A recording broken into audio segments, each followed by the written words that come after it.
All right, here we go. Sammy the Bull, welcome back to Vlad TV. It's been a while. Pleasure to see you, bro. Third time? Third time. Third time. And you know, last time, our interview was actually posted by Donald Trump. Exactly. You actually tried to press up on Trump, but you could never get to him. Yeah. Because he had ex-FBI agents all around him? All the time. And I tried a couple of times to press him and make arrangements where I could work with him and earn with him. I did that with other big contractors. I had the power of the unions. I could do all kinds of little things, but I couldn't get to him. He wouldn't bite. He just wouldn't bite. He didn't want to do anything like that. And there was layers of people in the middle. One of my guys said, we'll go up to the office. I said, we'll go up to the office. Everybody around him is an ex-FBI agent. We'll go up to the office, we'll get cuffed, and we'll go right to prison. So forget about Trump. He's a legitimate guy. He don't want to do it. Forget about Trump. Yeah.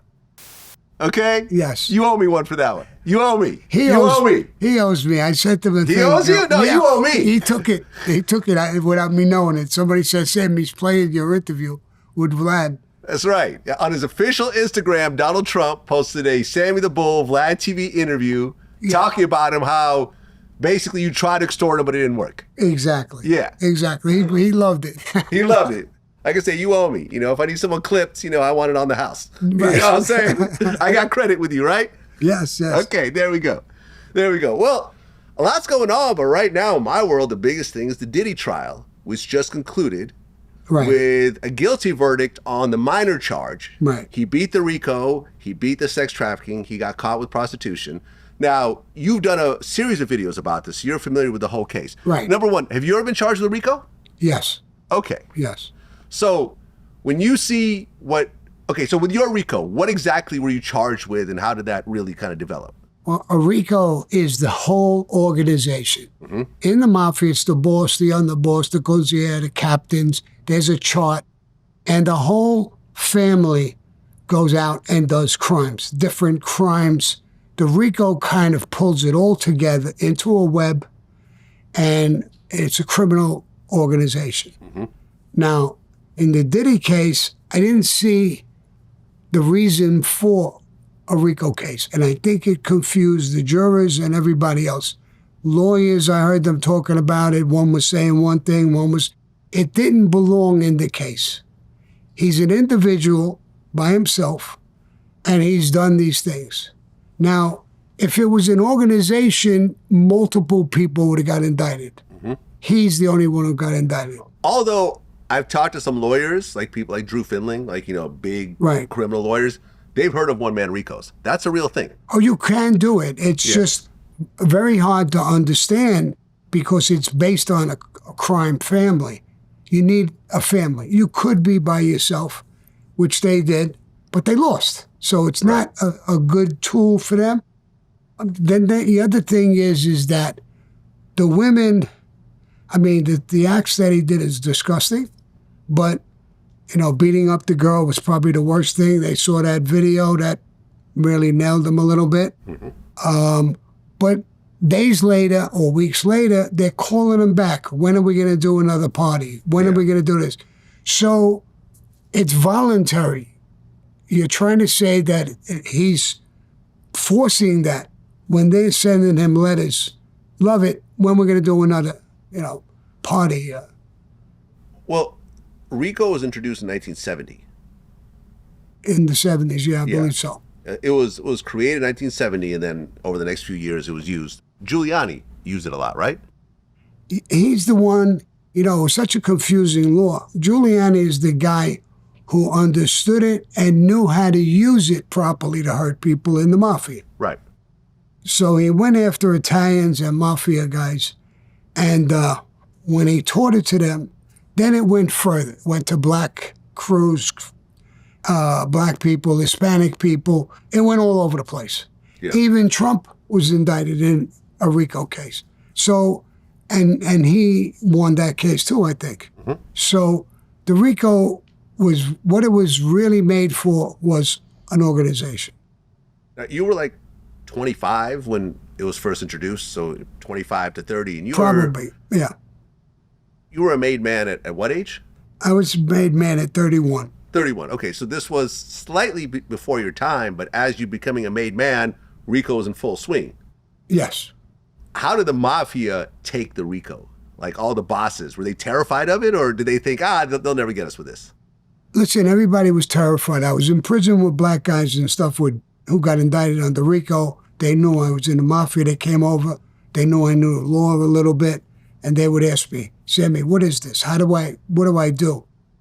You got to get some really, really good lawyers. They have anywhere between a 95 and a 98% conviction rate with the RICO.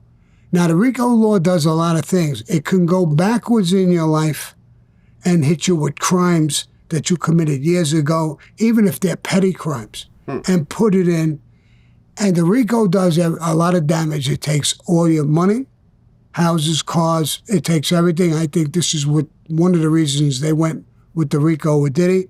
It's got millions, if not billions of dollars. And I think they focused in on taking that. And that was their mistake, I think. And listen, if they would have just went with a straight case with the state for his crimes, I think he would have got crushed. But I think the RICO, and some people are saying, I know I am. I don't think I never thought it belonged in that case. Okay, so for your RICO, what exactly were you charged with? Well, RICO racketeering, and racketeering is part of it. And so there's violence, there's murders, there's tax evasion, you name it, anything under the sun. You could have stole a pencil, it could be a charge in the RICO. So there's just charges on top of charges on top of charges. Okay, but in your case, what was included in your RICO? I think 4 murders when I was arrested with John Gotti. I think 4 murders, a couple of conspiracies to murder. I didn't get a tax evasion, and the RICO law itself, and conspiracy to commit murder, stuff like that. So they were like serious charges. Okay, so were you convicted on RICO or no? Yes. Okay, so you were actually convicted with the RICO? Yes. Okay, but the sentencing was suspended until you cooperated?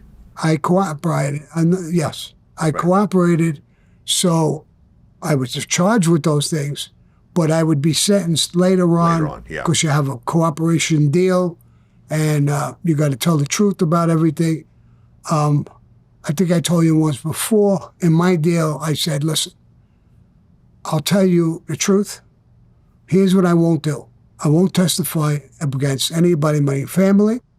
I won't testify against anybody in my crew. I ordered them to come on a hit. I can't. I just can't.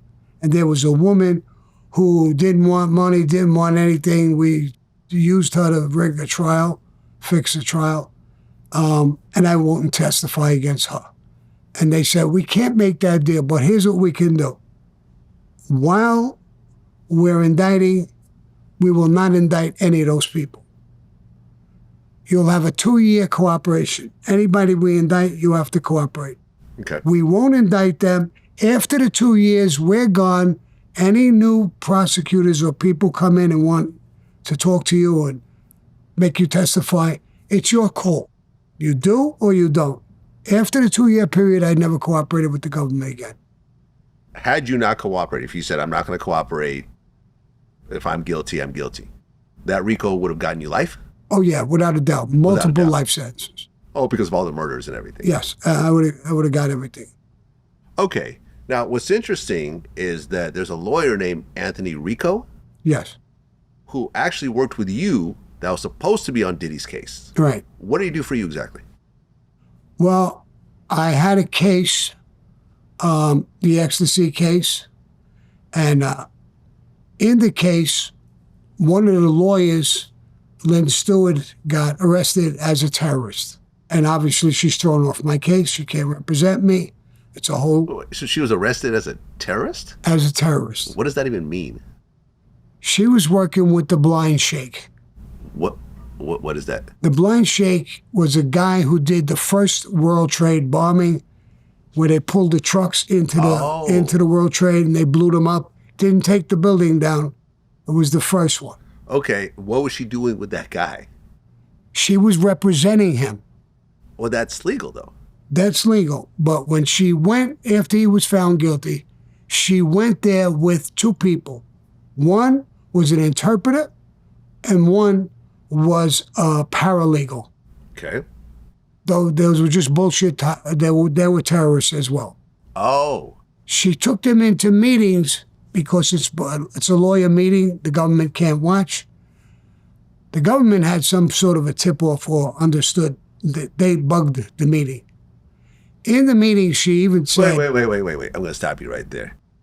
In a situation where you have attorney-client privilege in a room where you're not supposed to be listening, this is attorney-client privilege. Right. How do the feds get around that by actually tapping the meeting?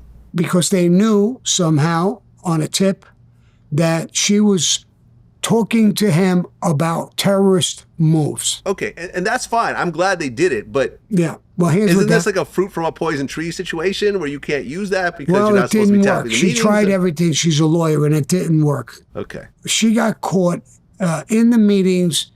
The blind sheikh sent a message. He told not the interpreter, the paralegal guy. He says, tell my son, who's in Egypt, to kill all Jews. Oh. And to chop their heads off. Once they can listen for a short period of time. Once they have that, to forget about, they're never going to stop with the taping it. And it's legal now. So he started off with that. And they taped the whole meeting. He even turned around. He said that let my son know and get in touch with bin Laden that they're not allowing me to pray 5 times a day. They're not feeding me right. And my health is out the window. I'm going to die here. They got loose and they told bin Laden, who did the second World Trade attack. Right, 9/11. On his orders. 9/11. Whoa. So when my lawyer, she's now the lawyer, and she's hearing this. Matter of fact, she's caught on tape saying to the interpreter in English, I should get an acting degree for what I'm doing here. And she got an acting degree. She got pinched. She got convicted. She went to prison. But she was my lawyer. And I didn't know any of this. Okay, how long did she get in prison for that? Being part of the whole terrorist act. Yeah, that's what I'm saying. Life? She got, a life sentence. Damn. But she then came out on a medical thing for a little while. Oh. And then they put her back in. She stayed there a while. She came out and died. But she was not my lawyer no more. She couldn't represent me anymore. But here's the crazy part of this. I'm in jail, and a guard comes over and tells me, Sammy, you lost your lawyer. She just got pinched. She's a terrorist. I think they're breaking my balls. So I said, listen, that's nothing. My whole family are terrorists. But because I thought he's not laughing, and he leaves. Now a lieutenant comes over to me and says, Sammy, you know that your lawyer is arrested. You have to get a lawyer. So I said, all right, could I get a phone call with my family? No. An agent or somebody powerful in government. Yeah, I could. I do. I gave him a name, George Gabriel. They pulled me out of my cell and talked to him. Now, before they pulled me out and talked to me, the lieutenant told me one of the guys who's arrested with your lawyer, he goes like this with his head, like he's in the next cell next to me. That's the paralegal who was bringing the messages to his son and doing all of that. I banged on the wall right away. So he says, who is it? I said, my name is Sammy. I want to talk to you. You arrested with a female lawyer? And he said, Sammy the Bull? I said, yeah. He says, oh, yeah, I am. and I'm a paralegal. In the conversation, we're talking a little bit, and I said, when you got messages, you sent it to your boss? He tells me, he says, no, I'm the boss. I make those decisions. But his son get in touch with, and he tells me the whole thing. Why would he tell you? He knows I know her, and I'm her. Okay. You know, she's my lawyer and whatever. And I guess at that point he knows he's getting life, so it almost doesn't matter. He don't at that really point. care no more. And he probably thinks I'm getting life and it's all over. Yeah. So we're talking. Every time we move cells, like you move your cell, they would move him. He's always one cell next to me. There's another terrorist across from me, the guy who sunk or was part of sinking the USS Cole. Oh, yeah. I remember it was the boat that crashed into it and blew it up. Yeah. Yeah. Blew a hole and in it. We were getting cigarettes on a sneak. A Spanish guy, a Mexican guy was bringing them in, and I was giving them to him. I give him through the crack in the wall. I tie it on a plastic knife, and I light it, and I push it through the wall. He grabs it on the other end. Before you know it, they're buying it. And unbeknownst to me, my cells are bugged because I'm talking to him. But I didn't get along with this guy with the U.S. Cole. And I get into an argument with him, a bad argument. And him too. Thank God my cell was bugged. Because when the feds got my tapes back, they said, well, Sammy's a lot of things, but he's not a terrorist. He's not getting even along with these guys. I think if they're in the same cell, he's going to wind up killing one of them. Because I was in constant argument with them. So that's how I lost my lawyer, and that's how I got Anthony RICO. Somehow or another, someone knew. She knew someone with Anthony RICO, and she says, I'm going to hook you up with another lawyer friend. And she hooked me up with Anthony RICO. He took over my case, and he was representing me in the ecstasy case. Okay. It was towards the end of the case, but it went a little further because I got indicted for killing a cop 21 years prior, a cold case, with the Iceman. But you never did that. And I beat the case. But Anthony stayed with me. He said, Sammy, I'm going to stay with you on this case. I'm not leaving you. I said, but now they broke me. I'm broke. He said, I'm staying with you. I'll do it pro bono. Don't worry about it. And he stayed with me. And I became very close with him. And I won the case. Eventually won the case. But that's how I knew him. He was a great guy, very smart, wore a bow tie all the time, but very smart guy. And I beat the case with the Iceman because of him. So when he came on to the Diddy case, I said, wow, he's a great lawyer. But then he pulled off. Now, I think he pulled off because I don't think he wanted any kind of reputation. He's a fine lawyer, a gentleman. Once he got mingled in a little bit, I think he just didn't want to be there. I don't know for sure. I haven't talked to him about it. Haven't seen him in years. But he's a good friend, and I guess that's what happened with him on the Diddy case. Well, the Diddy case went through the whole process. You know, he got locked up, no bail. By the way, were you surprised when he got no bail leading up to the actual trial? No. Why? No. And I'll tell you what's going to happen.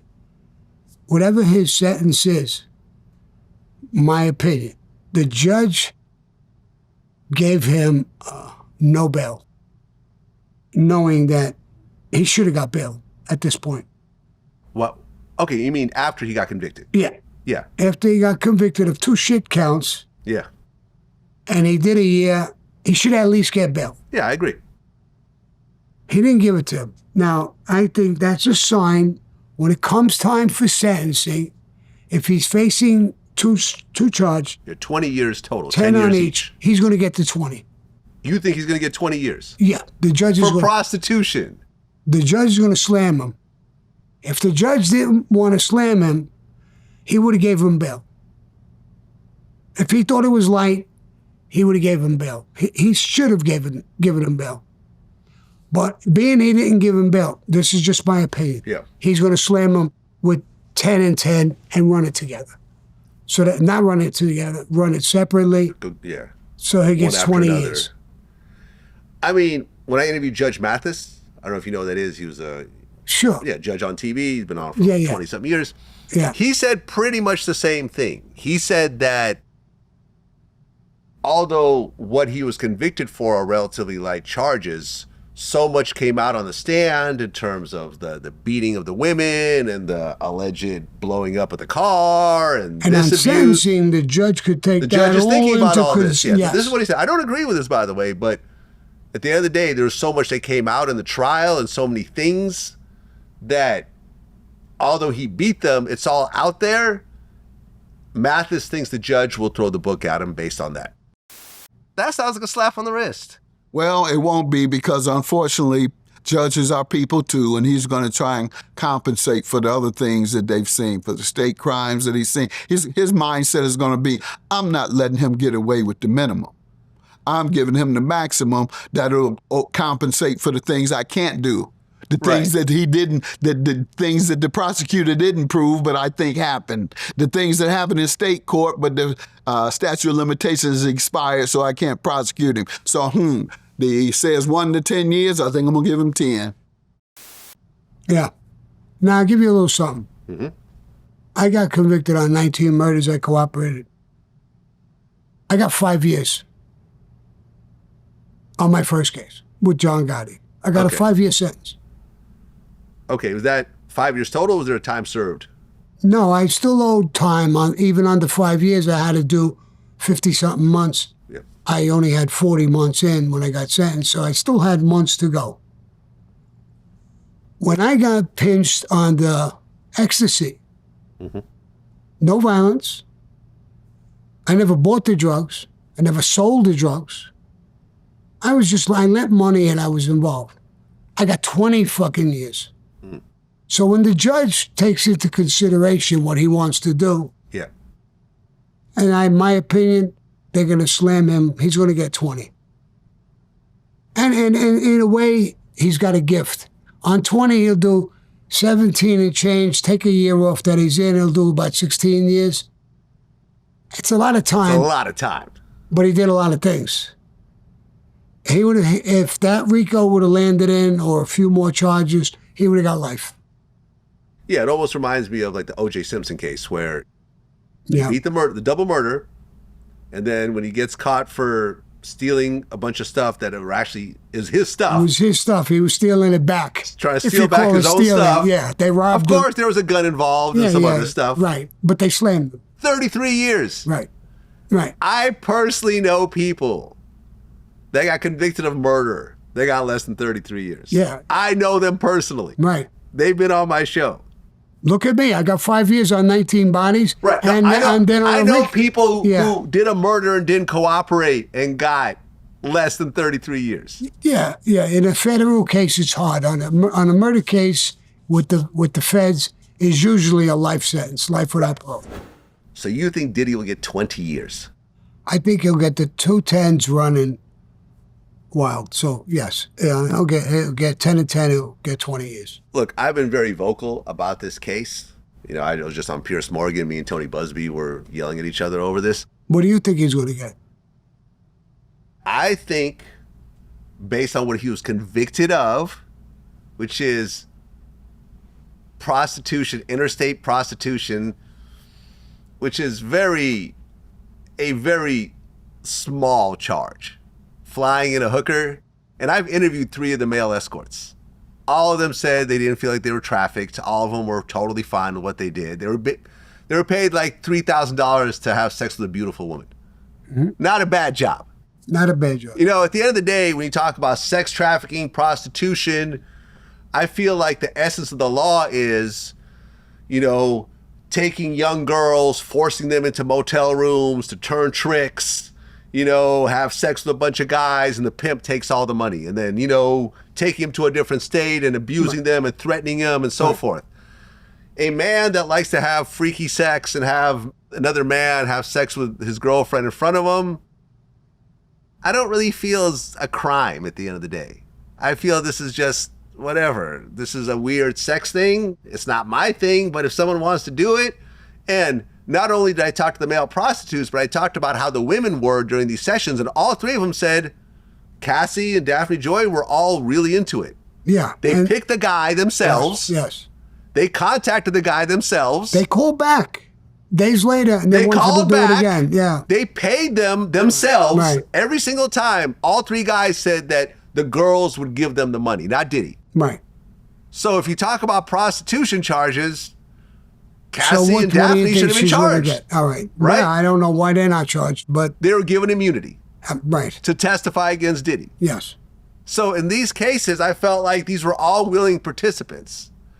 So to charge, personally, I felt like time served is more than enough time. He spent a year in jail. He's lost hundreds of millions of dollars. He's publicly embarrassed for the rest of his life. To me, I think that was fair. You know, at the end of the day. Time served? You want time served? I think time served is fair. However, I say 20 years. You say time served. Somewhere in the middle, someone wins. It's less than 10 or 11, 20. You win. And if it's over 10, I win. $500 bet. Put it on. $500 bet? $500. Okay, so what's the breaking point? 10. 10. 10. Anything 10 and over, I win. Under 10, you win. You got it. My man. I'll make that bet. My man. I make that bet. It's $500. It's official. 500. There we go. So 9.5 years, I win. Yes. But 10 years, you win. Yes. I'll give you that. All right. Okay. I'll give you that. That's good. I'll give you that. I wonder if we could get indicted now for gambling. Maybe. Now we're charged for gambling. There you go. I hope not. I hope not either. Well, and we'll see. I mean, because from what I understand, when he got back to his cell, like all the inmates were clapping and cheering, and he's looking at this as a big win. Of course it is. He was facing life without parole. Yeah. It's got to be a big win. I mean, he could get, like you say, time served, 5 years, 3 years, and he's got a year in. It's a tremendous win for him. Do you think that the feds dropped the ball in terms of the way they prosecuted this? Yes. Without a doubt, I said it. I don't think this was a RICO case. They should have never used the RICO law. Everything he did, no one, you just said it yourself, no one liked what he did. Brutalized the beatings, the sex, everything was disgusting. Yeah. He would have been found guilty for that and faced a lot of time. They did not need the RICO case. It confused it. Look, I know a lawyer that was very close to this case. And what he said, which was very interesting, was that the essence of this case is really a domestic violence case. That's really what it is, that has somehow, because of all the publicity and all the media, ballooned into a RICO and a sex trafficking and a prostitution. But the heart of it is domestic violence, but you can't charge him for domestic violence because it's past the statute of limitations. So they turn it into a RICO to try to charge him for that, but it's like, it's really past the statute. Now look, what he did, to Cassie in that hallway was despicable. Right. I get it. I'm not justifying that action. He beat her like a man. Right. It was disgusting. Right. But what I've always said was, that's not one of the charges. No. You can't charge him for something that he did that's you consider bad. And how about all the tapes that were supposed to be with little kids, young kids? None of that. Where is it? It didn't exist. Right. It didn't exist. So listen, I was waiting. I kept saying, I said, where's the crime? I was waiting for some young girl to come out with chains and her hair all messed up and in a basement somewhere. Or girls being transported in that are teenagers. Because, me and Tony Busby got into this whole argument on Piers Morgan because he said, oh, yeah, the feds talked to 2 of my clients, but they decided not to use them in the case. And I'm like, you have 100 clients. You have 100 people you're representing, and the feds didn't use a single one of them in the case, which means to me that all your clients are lying. All your clients are just trying to get some money out of them, and nothing really happened. What's his name, the young boy there? Justin Bieber. Justin Bieber? What about him? How come, why didn't any of those kids, Jennifer Lopez, how come none of them were called? Because nothing happened to them. I don't know about that. What do you think happened to Justin Bieber? Oh, fucking. You think Diddy was fucking Justin Bieber? Without a doubt. Without a doubt? In There's my a lot mind, of doubt. I saw him on an interview. He was giving him a fucking Lamborghini. Okay. And he says, oh, not on public television. You know that better. You know better than that. And he wrote songs himself, Justin Bieber, and he was like brokenhearted with what he did. I mean, I'm not co-signing. Then he should have never been doing songs and interviews or whatever he was doing. Jennifer Lopez, her divorce became because of P. Diddy. Her divorce because of Diddy? Yeah, she was fucking around with Diddy and his parties. Oh, yeah. Well, what does that have to do with RICO or crimes? No, but why isn't that part of the whole case? In other words, you know these names, you let an innuendo about them, and then you don't bring them in the case. So the feds literally destroyed it. Once you put that all out, people are expecting that. When none of that came out, like you said, where is the case? Right. Everybody's waiting. Where's the case? Where's the case? But the government put this forward like it was this monster. Yeah. So they dropped the ball. No, I agree. Look, the Mafia is a criminal organization, right? You can't say that the Gambinos is a legitimate business and they're getting a bad rap, right? Because it's a criminal organization. Bad Boy Records is not a criminal organization. They have real products. They put out music. Sean John Clothing puts out clothes. He's got a TV and a movie production company. There's actual real projects. I don't think you could say that these are all money laundering schemes for his mastermind criminal enterprise. It's not a laundromat where they're faking the books. It's a real business. It just so happens that the owner has weird sexual fetishes. And, maybe he had his, at the end of the day, like his assistant would book some of the hotel rooms, maybe clean up after him. But that's not a crime. Drugs coming in there left and right. Yeah. Drugs can bring them big fucking time. There's no question they all said it was drugs. But yet none of the drug dealers or anybody got pinched in the case. Why? Right. Well, I remember once the jury started deliberating, one of the questions they asked the judge was, if someone asks for drugs and you give it to them, is that considered distribution? So that made me think that they're trying to include the drugs into this whole case. But I think the jury looked at it as, listen, if someone wants to do cocaine and they ask you for it. There's no proof to it. Yeah. There's no proof to it. But I think that's what was happening at the parties. There was drugs there. Someone wanted, okay, here's something to take. Yeah, but they're not making you take it. Where does it come in? If I come here right now, yeah, your guy, he's going to get drugs. He's going to give me drugs, and me and you and whoever's in the room, we're going to party. Yeah. That's a drug deal. You're not backing out of that saying, well, Sammy just wanted to take drugs. Well, okay, so what if... You're supplying them through him. No, I get it, but let's just say that we're hanging out, right? And you say, hey, you got some cocaine on you, Vlad? I say, here's some, and you sniff it. Is that a drug deal? Sure. Okay. Sure. But is it a major case? And it goes further. But if I don't sell it to you? No. Yes, it could go further. Yeah, but you're taking sex and you're taking these other things. It's not just, we did a little coke and we left and shook hands. That's really not. But if you do all the other shit, put it all together, and your guy, who's just working for you, yeah, but he's part of your syndicate, your company, yeah, and he goes and buys the drugs. He brings them here, gives them to you, you're giving them to me. That becomes not a legitimate business, like you said. Yeah. That's no longer a legitimate. He's selling fucking music, albums, records. Yeah. That's not selling albums. You do this videos and you have, this is your business. Yeah.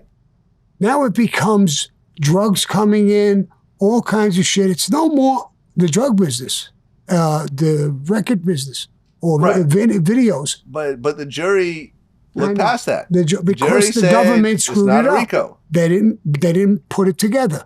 Yeah. They put the RICO and they didn't put the evidence. Everything that was done, they never put it out. So I don't blame the jury. They probably didn't understand what the hell RICO meant. Yeah.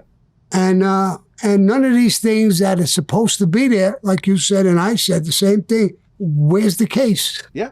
Where's the evidence? Where's the case? Who went to go get the drugs? You could say whatever you want about what I just said. Your man brought you the drugs, you gave them to me.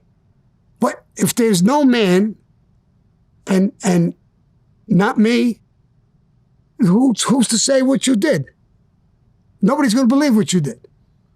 There's no evidence. Yeah. I mean, look, a couple of days before the verdict came in, I did an interview on a red carpet, and I literally said, this is what I think will happen. I think he's going to beat the RICO. He's going to beat the sex trafficking. He might get hit with the prostitution, and that'll be the extent of it. I was absolutely right. Yeah, I said the same thing. Yeah, I called it. I'm not Nostradamus. I didn't have any inside info. I don't know about the jury. I thought that was a reasonable thing, and I thought even with that, even with the prostitution, the only reason the feds were even able to convict him is because on a couple of occasions, he flew people into other states and other countries. Right. All the male escorts that I interviewed were all doing it in town. You know, this guy Punisher was in New York, so they would meet up in New York. This guy Don the Dealer, he was in Miami, so they would meet up in Miami. So it was like these guys weren't even really charged with anything because there's no interstate process. So if he didn't fly people in, he would have even beat the prostitution charge. And at the end of the day, like, who cares? Like, every man gives women that he likes money to one extent or another.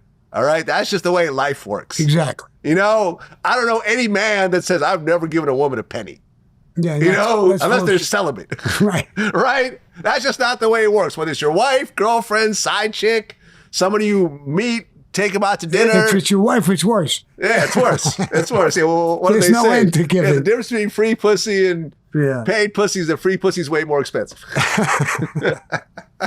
Yes. You know, that's the truth. Let me tell you. We both on experience. the right track that I think is that they didn't present their case. Those prosecutors are probably, their career is done.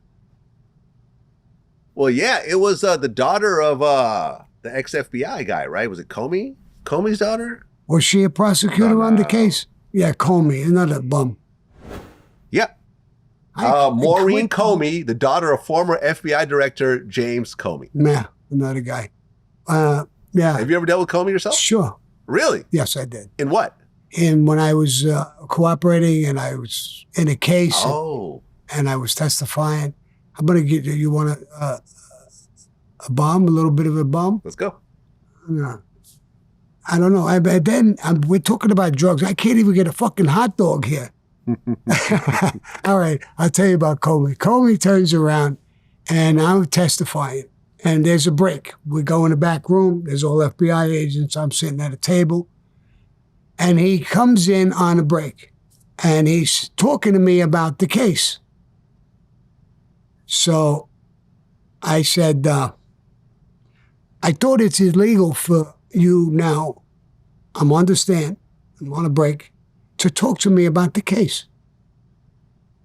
Well, if you're a cooperating witness, though, he is talking to you about the case. No, he's not supposed to. He's not the prosecutor.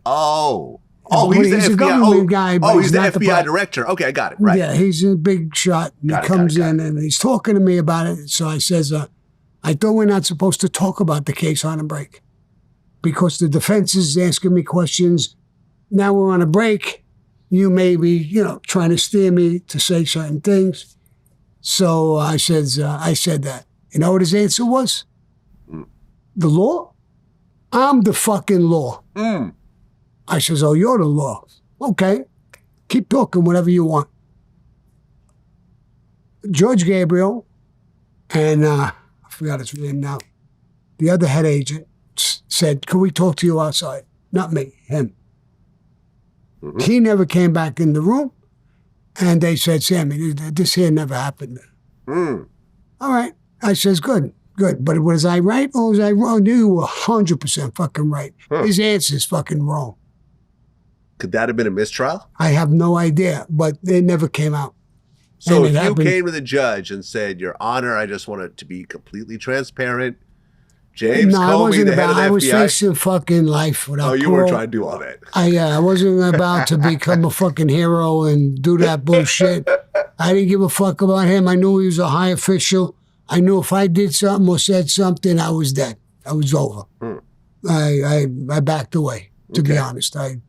But I didn't like it, and I tried to check him. Yeah. But he didn't want to be checked. Well, his daughter, because it was essentially 5 female prosecutors led by Comey's daughter. I almost feel like it was personal with them. It's like, oh, this woman was so abused. Poor Cassie. We're going to fight for women's rights and we're going to take this monster down. And, you know. How are you going to fight for women's rights when they're calling him for another setup, another freak out? Yeah. No, listen, I got it. Listen, you want to fight for women, fight for women. Those women wanted that. They were happy with it. They were happy getting the fucking money. That's what I've been saying. I mean, I feel sorry for the beating, for stuff like that. But she stayed afterwards for years. I know. For years. She never left. That's all I'm saying. Look, at the end of the day, I've said this and a lot of people got mad at me. I said that Cassie's really the villain in this whole thing. She's walked away with $30 million. She got Diddy put in jail. He's lost hundreds of millions of dollars. He's publicly embarrassed for the rest of his life. He'll never get back, all these award shows honoring him. That's done. He's done. And even after he was convicted, she wrote a letter to the judge asking the judge not to let him out on bail. Like, you've won. You have $30 million. When you left Diddy, you moved in with your husband and you were living with your parents. He's a personal trainer. What does he make? Maybe $20,000 a year? They were dead broke. She came up on $20 million off of Diddy and $10 million off the Intercontinental Hotel. $30 million. That's an amount that she cannot spend in her lifetime.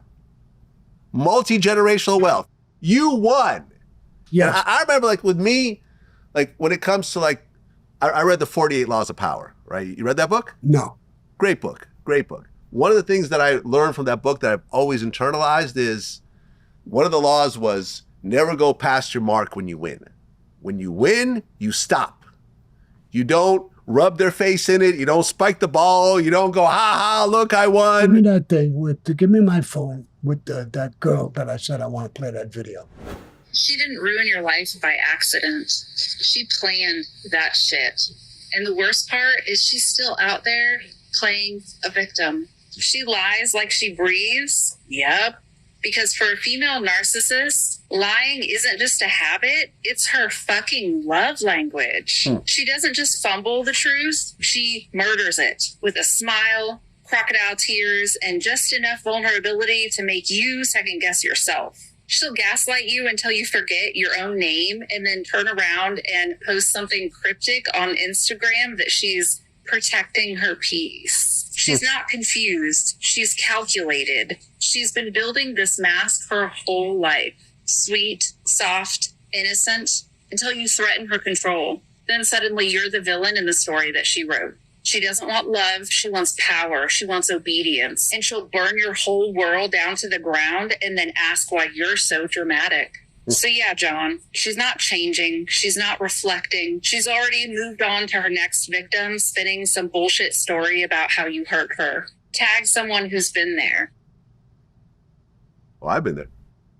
So I know a woman like this. And, there's women I love and I cherish them and take care of them. I got a daughter, granddaughter. I got women who work for me. But certain women, I have no pity for. That's Cassie, like you said, Cassie. She got $20-30 million. She did all of this. She's texting him, let's do some more freakouts. I have no pity for her. No, look, in her civil case, she said the last time I saw Diddy, he raped me. But then when she got on the stand, she said, oh, well, I didn't meet up with him afterwards and we had consensual sex. That's very different. Yeah. That changes the whole story. Right. So in the civil suit, you say one story, but when you get on the stand and you have a threat of perjury and actually going to jail, suddenly the story completely changes. And at the end of the day, I just feel like, look, you sued the guy, you embarrassed him, you got $20 million. At that point, you would think that whatever anger and hatred would just go away. It's okay, look, we're even, all right? You get on the stand and say, this happened, but something, I caused some of the fights too. I was toxic myself. I hit him sometimes. Yeah, I like the freak offs, or whatever, but no, she's crying on the stand. She's pregnant, boo-hoo. It's like, you got 20 million. And all the women say, that's not enough. It's not enough. If 20 million is enough, how much is enough? Right. 20 billion? She couldn't make 20 million in her entire lifetime. Her whole lifetime. She's never made really. And here's the thing. People get mad at me about this. Cassie's never had a job in her life. She's never worked a day in her life. Mm-hmm. When she was 19, she got with Diddy. He was paying for everything. When she left and she got with her boyfriend, they got married. She didn't get a job. He worked. Of course. She stayed at home and did nothing until she decided to sue. She's never worked. And I'm the bad guy for saying this. I'm going to keep saying it. At the end of the day, you give me 20 million, I'm going to get on the stand and say, listen, he wasn't a bad guy. We're good. We're even. You couldn't even get me on the stand. You'd have to put a gun to my head to get me on the stand. Exactly. I would disappear. I'd be on a cruise somewhere. Yeah. I don't want to talk about it. Exactly. Right. You actually said that Jaguar Wright would have been a good witness in this case? Originally, you said that she seemed unstable and erratic, but now you think that she's credible and consistent and she could have been a powerful witness. This is the lady who said that Jay-Z and Beyonce were kidnapping people and putting them on planes and all this other type of stuff. Right. I was on Pierce Morgan's show with her and I called her completely ridiculous, which her response was that, oh, Vlad is a Mossad agent for Israel. But last I checked, she lives in a U-Haul truck. So what do you do about that? You can't really sue somebody. You just got to laugh it off. You got to laugh it off. And listen, that's what I'm saying. There's women and then there's women. There's a lot of good women out there. I don't want to knock women. There's a lot of good. When I was young, and I'm not the smartest guy in the world, and I would always cheat on my tests, and I would never cheat off my friends or anybody. It was always a girl sitting next to me, and I'm looking at her. Women are smart. They're smart. They're good. Like I said, I got a daughter, granddaughters, and people. But some women are just fucking pure evil. Oh, yeah. And it's never enough for them. And they cry with those alligator tears and do it, and the shame of it is that it goes around, it's all over the place now. Yeah. Who do you think is more evil, men or women? Who could be more evil is what I'm saying. Women, if you upset them enough or whatever, they could become very evil. Yeah, I feel like men are definitely more physically violent. We'll fight, we'll punch you in the face, but women are, I guess maybe they don't have that capability, but when they go against men, they're very evil. They'll say and do things, they'll lie, like that video I just showed you. Mm-hmm. They'll lie, they'll cry, and they want the people to feel sorry for them. It's crocodile tears, it's all bullshit. Yeah, and a woman will keep things going way longer than a man. A man will eventually just get over it. But a woman will not get over it.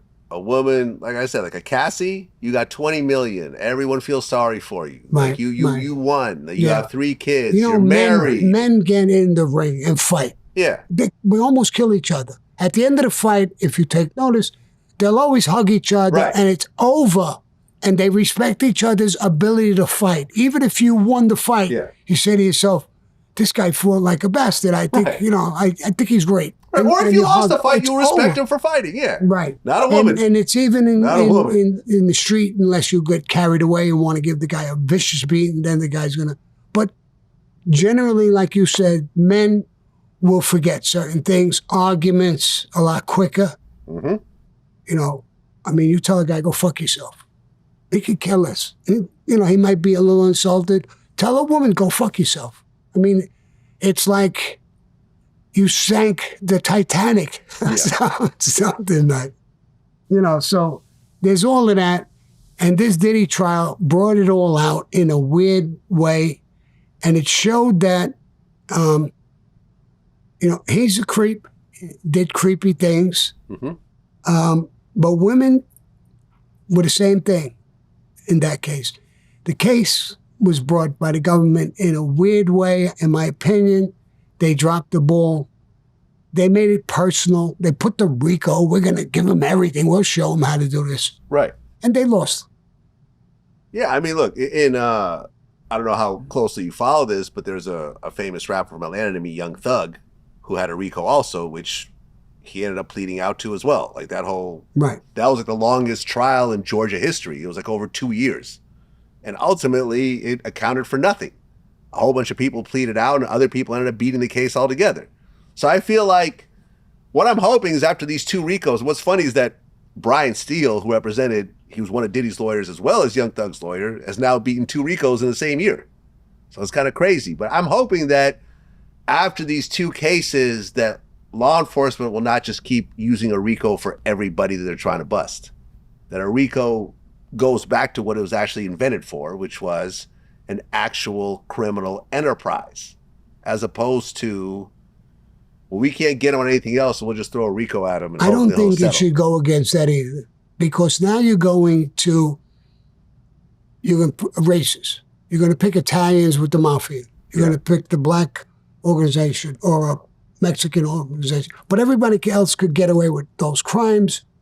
But these guys, you're using the RICO especially. Now that's picking out your enemies and who you don't like and what you want to do with it. And that's what they did in this case. You know, when you look at, like, for example, the kind of stuff that Diddy was doing, which was, some people consider it gay, some people consider it weird. You know, you're having men come on your girlfriend and then she rubs the cum on your nipples and all types of weird shit. If stuff like that was ever revealed about an actual made man, is that something that the boss would accept, or would you be out of there? No, you'd be out of there. They wouldn't. I don't think you could get away. Maybe you're not going to get killed, but they would chase you. And here's why you would get killed. Let's say you're one of the members and you're holding our secrets.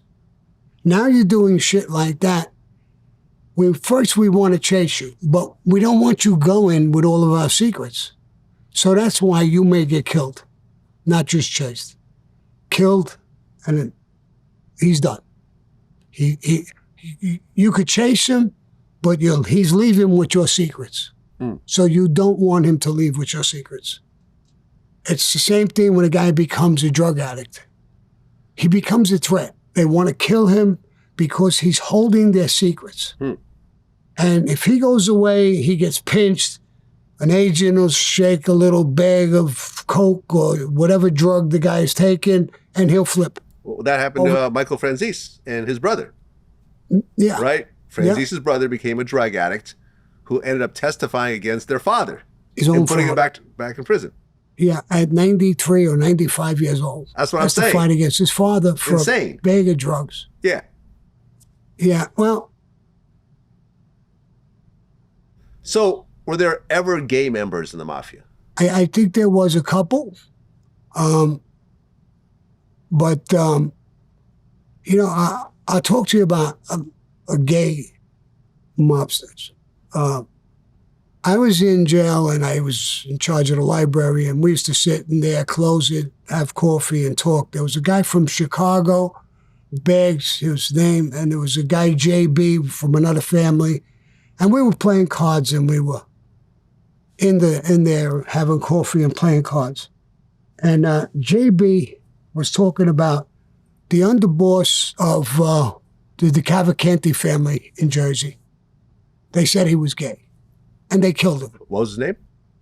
I don't remember his name, but they killed him. Because I actually found, when I did a search real quick, there are a couple examples of gay mafia guys. There is a guy named John D'Amato, prominent member of the Cavalcanti?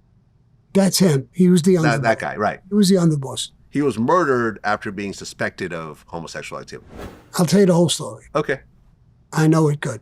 So I'm in there having coffee and we're talking, and he's talking to me, JB, and he says, you know, they had to kill him. He was the underboss, he was gay, they had to kill him. And there was another guy from Chicago. So I said, let me ask you something, JB. You're going to get out a little bit before me, a couple of years before me. When you go home, if your son comes over to you and tells you that he's going to come out of the closet, he's gay, are you going to kill him? Come on, Sam, he's my son. If your daughter came to you and told you she was gay, would you kill him? Sammy, I'm not going to kill my kids. When we become made guys, we become friends of ours. We're brothers. You would kill your brother because he's gay. And then a woman and him were going to swinger clubs. She went in the room having sex with 2 or 3 different guys. When she came out, she couldn't find him. She went and looked for him, supposedly. This was her story. And he was on his knees sucking a black guy's dick. And she told some mafioso guys. They went to the boss and said, we got to get rid of him. He's an embarrassment to the family. They killed him. So JB told me, well, I think that's right. We took her word. We never even questioned her word with our own brother, and we killed him. I think the guys who brought it forward wanted his seat, wanted him out of the way. And one of them did become the underboss.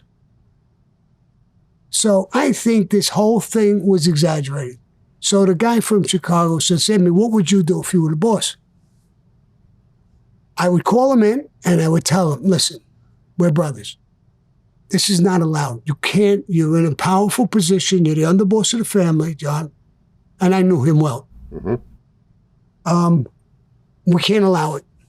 We're going to take you down to become a made guy. A soldier. Soldier, not even a captain, a soldier. Yeah.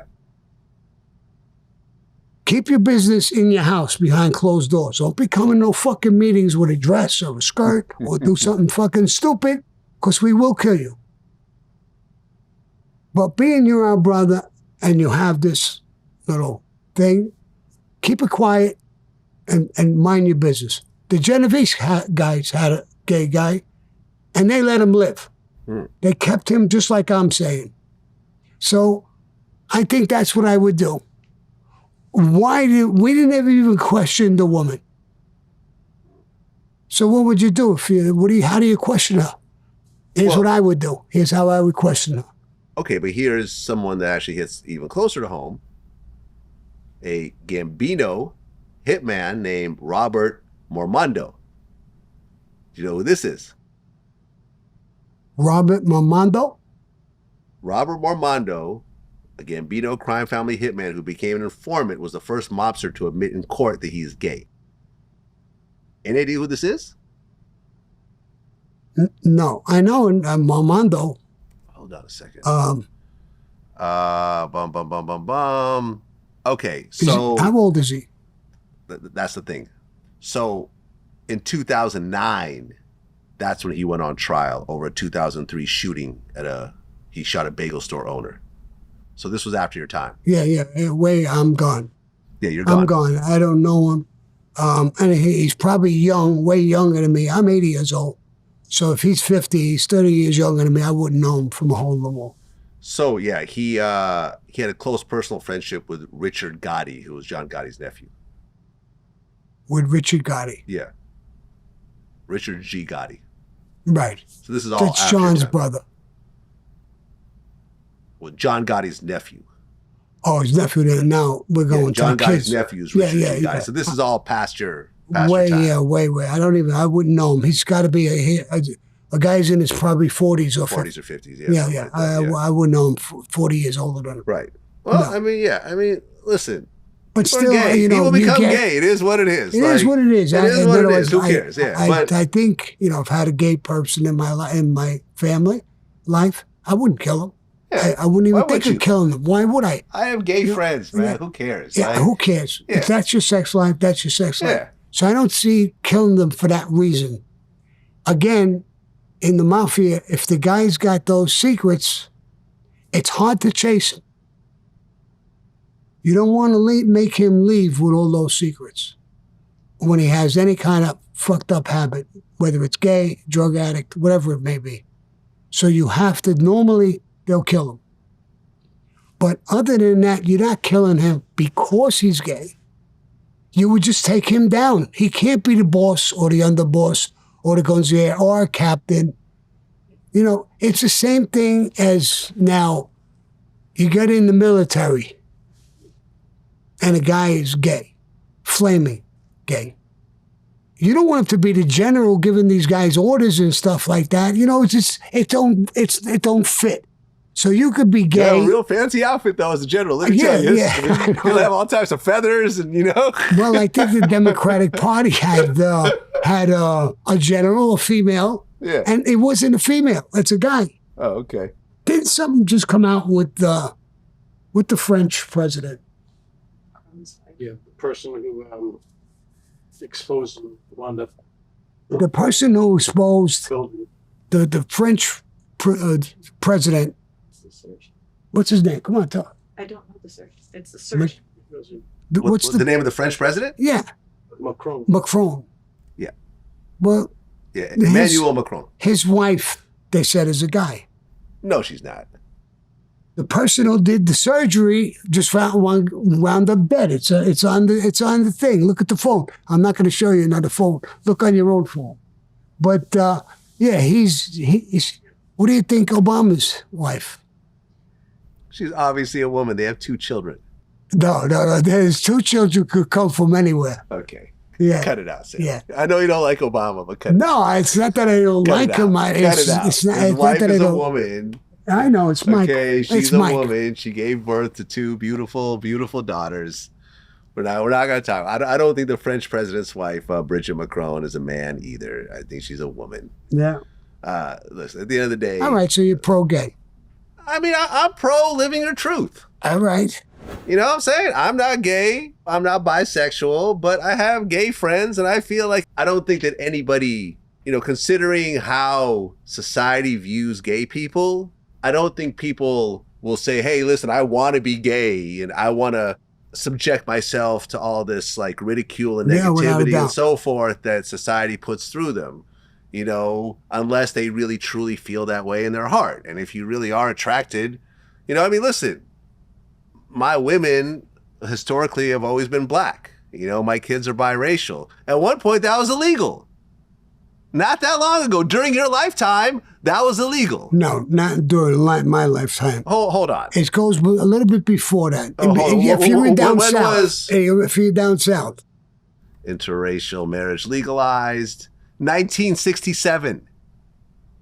Right. 1967. Where? Supreme Court. All right, here, on a federal level. Loving versus Virginia, 1967. Okay, because down south. Right, down south was the bigger problem. But problem. Federally, it was still a problem until this court case. Federally did that to straighten out the South. Exactly. So what I'm saying, that during your lifetime, I was in the Army in during 64. Sammy the Bull's lifetime, in certain parts of the country, my preference of women was considered illegal enough to me for both of us to get put in jail. I don't think you could get put in jail. In 64, I was in the military. I was in South Carolina. And I went to the restaurants with black guys who, when we got a pass to go into town, and some places they couldn't go in. That was in 64. I got out in 66. And I think the Supreme Court did that, which is a good move, so that it can't happen anywhere else. But the real problem was down south. I agree.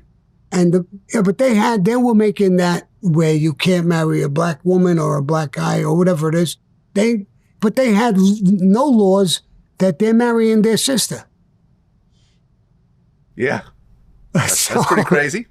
So let's not talk about. They come up with all these stupid fucking things, and then the Supreme Court comes and straightens it out and changes it around, or politicians or whatever. I have my granddaughter's biracial. Right. So, I mean, exactly. Nothing's wrong with any of that. And I don't care if a guy is gay or a woman is gay. I could care less. Exactly. I remember, did you ever watch The Sopranos? Sure. There was a part of, one of the plot lines was that one of the made men, I don't know if he was a captain or whatever, it was like the fat guy, ended up being gay, and they ended up like tying him up and killing him.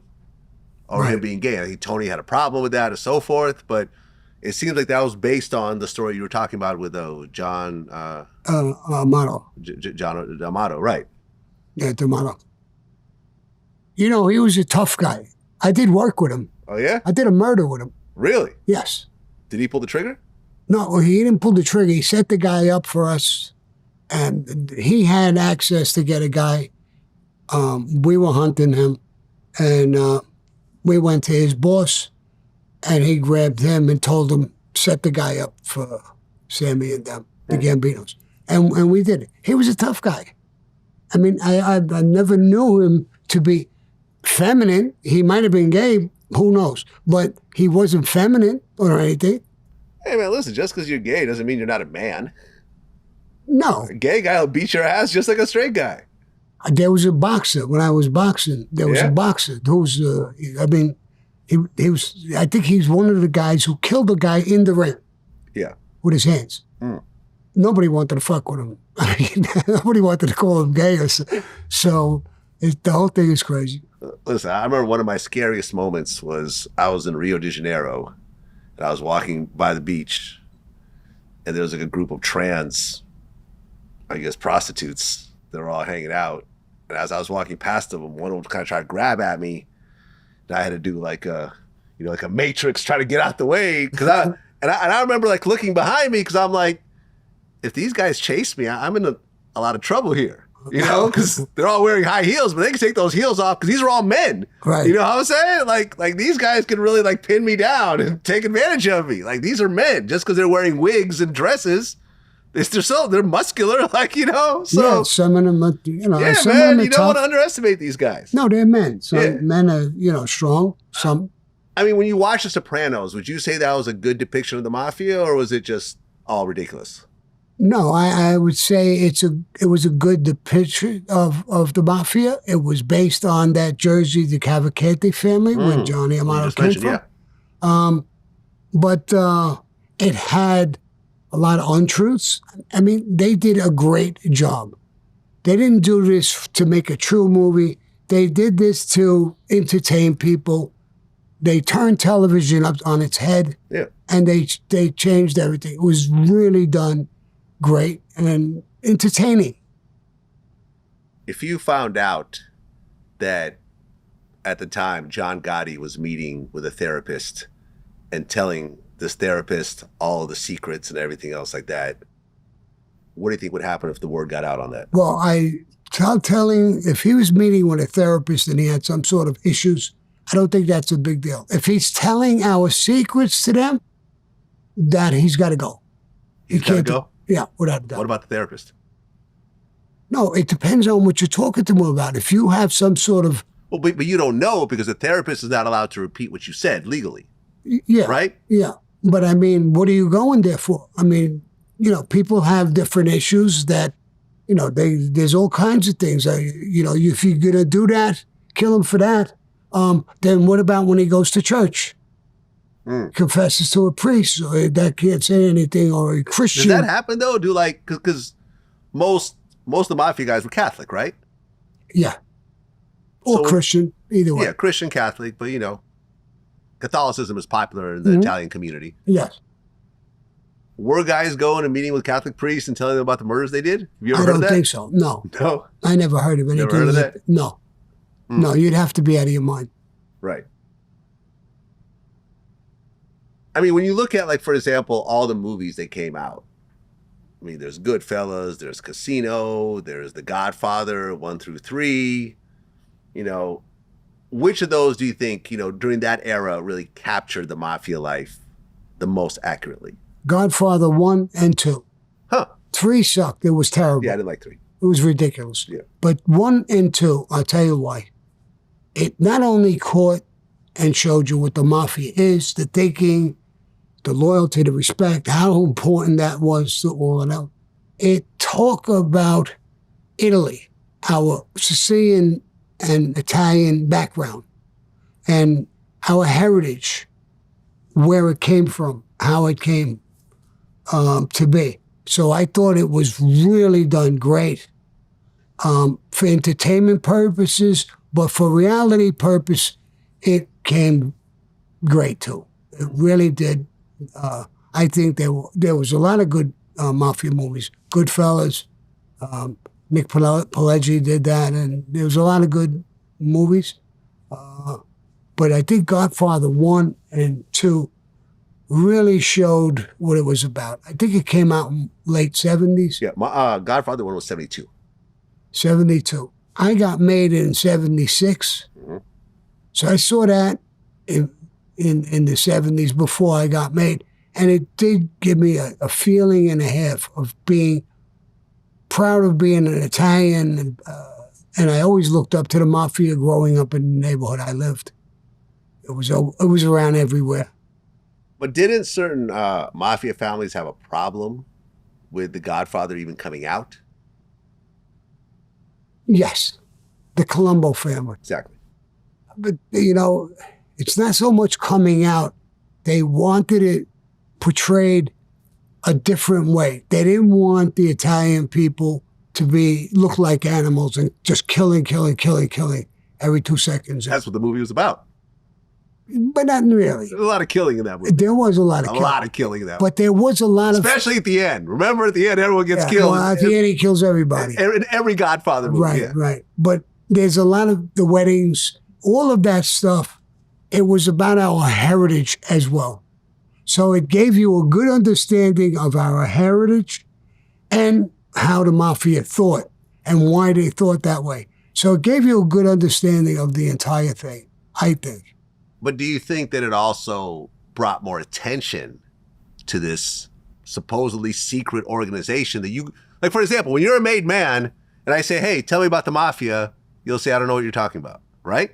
Supposedly that's what you were supposed to do. Right. You That's say, the way it I was. have no idea what that is. Yeah, but that's what you were That's part supposed of your to do. oath, right? But it's, 100 years ago. But it deteriorated through the years and it changed. Everybody knew what the Mafia was. Everybody. Right, but don't you think knowing who the Mafia is and then a hit movie that wins Oscars? Because if you think about it, out of all the criminal organizations, I feel the Italian Mafia is the most romanticized and the most publicized out of anybody. Right. If you really think about it. Because listen, there is the Russian mob, there's the Ukrainian mob, there's the Vietnamese mob. You never hear about these people. There's no background with it. They have just vicious movies basically about those people. Mm-hmm. There's something to love about the Mafia and something to love about those characters. There's funny parts. It's right, not but just... that's because you have a genius like Scorsese, who became one of the greatest directors ever, decided to take it upon himself to actually turn this into reality. It's all just thoughts and, ideas until someone actually makes something out of it. Of course, they made great movies. Great movies. Listen, Casinos might be one of my favorite movies ever of any genre. You talked about The Sopranos. Yeah. Terry Winter is great. Yeah. He's a writer. He's great. Mm-hmm. I mean, details. So, when you're going to go into a movie, you want to look for, value that you could enjoy the movie. So that's, and then, they have the bad boy character.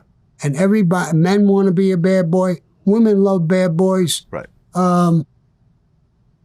So you have that in a Mafia movie. You don't have that in a lot of other movies, like you're saying, some with Russian mobs and stuff like that. It's usually very brutal. Yeah. Nothing works right. So. Did you watch Alto Nights? No, I didn't watch it. It bombed out. It really did. It earned $9 million worldwide with a $15 million budget. Yeah. And that's what's his name? Robert De Niro. Well, he played both characters. Both characters, because he wanted to show how great of an actor he is. He played Vito Genovese and Frank Costello, which I thought was really weird. Like, why have the same guy play? I'm like, this is De Niro in both places. He wanted, from what I hear, he wanted to show how great of an actor he is. Now, everybody, when they looked at him, he looked like Robert De Niro. When they looked at him over here, he looked like... Right, it was stupid. He failed. It was stupid. Right. And he's stupid because look at how he's been chirping about the president and everybody else. He's made enemies all over the place. So nobody likes him right now, from what I hear and from what I see. So he hurt the movie. Yeah, I mean, I watched it. I thought it was okay. But I'm like, why is De I Niro didn't even playing two watch. characters? It's not a stretch to find another great actor to play one of these guys. It seems Absolutely. a bit weird. Did you know any of these people? Who? Frank Costello, Vito Genovese, or these all No, before your before time? me. Yeah. I mean, I knew of them, but they were before me. Yeah, and I guess like when you talk about The Godfather, the word mafia was never even mentioned. Right. And I guess that was because of the Colombos? Yeah. Joe Colombo himself. He just didn't want the word mafia mentioned in the movie. It's really ridiculous, actually. Yeah. When you I look agree. at it, it was ridiculous. It's So the they didn't Mafia use the movie. name mafia. They used, the whole world knew exactly what it was. Now, my No, favorite it's- movie out of that genre, though, was Casino. I actually like Casino better than Casino was Goodfellas, good. better than Casino The was very Godfather. good. Godfather 2 might have been second, but See, and you see what it is that Casino, I think, was built more on a truthful story. yeah. They become more, they become better. They become more interesting to me when I hear a lot of truth. I mean, I understand that Hollywood comes in and they want truth, but they also want to make something that people could enjoy. Yeah. So, Yeah, I interviewed Frank Costello. He passed away during COVID. yeah, no. But he was one of the actual guys that they based Casino on. So Joe Pesci's right-hand man in the movie was actually Frank Costello in real life. So, I mean, yeah, I he didn't know talked that. about killing informants and everything else like that. And Yeah. the hole-in-the-wall gang. Did you hear about this when it was happening? No. No? Because it was all the way in Vegas? Yeah, it was in Vegas. I talked to him before he passed away. He wanted to do an interview with me. So I was about to do an interview with him. Then he got sick. And then the next thing I heard, he passed away. Well, he had like an oxygen tank when we were doing our interview. So he already had breathing issues. So Yeah. once he got COVID, then that was it. Right. Yeah.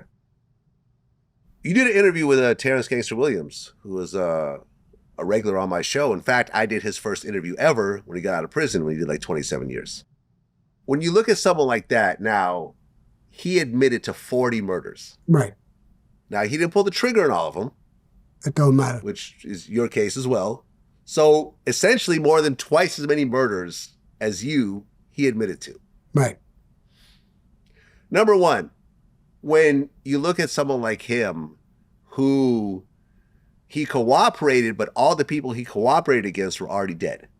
So he had a group, a crew called the Hot Boys in New Orleans, and these guys were all maniacs. They were basically killing people left and right, broad daylight. This is before camera phones and cameras, on every light pole. Number one, do you consider cooperating against a dead person cooperating? Well, if you take an oath of silence, Omerto, you're not supposed to say anything. Okay, so So You're a made doesn't man. matter. And by the way, you know who gave me? I did an interview with him myself. Yeah. They call him the Black Sammy the Bull. who is this?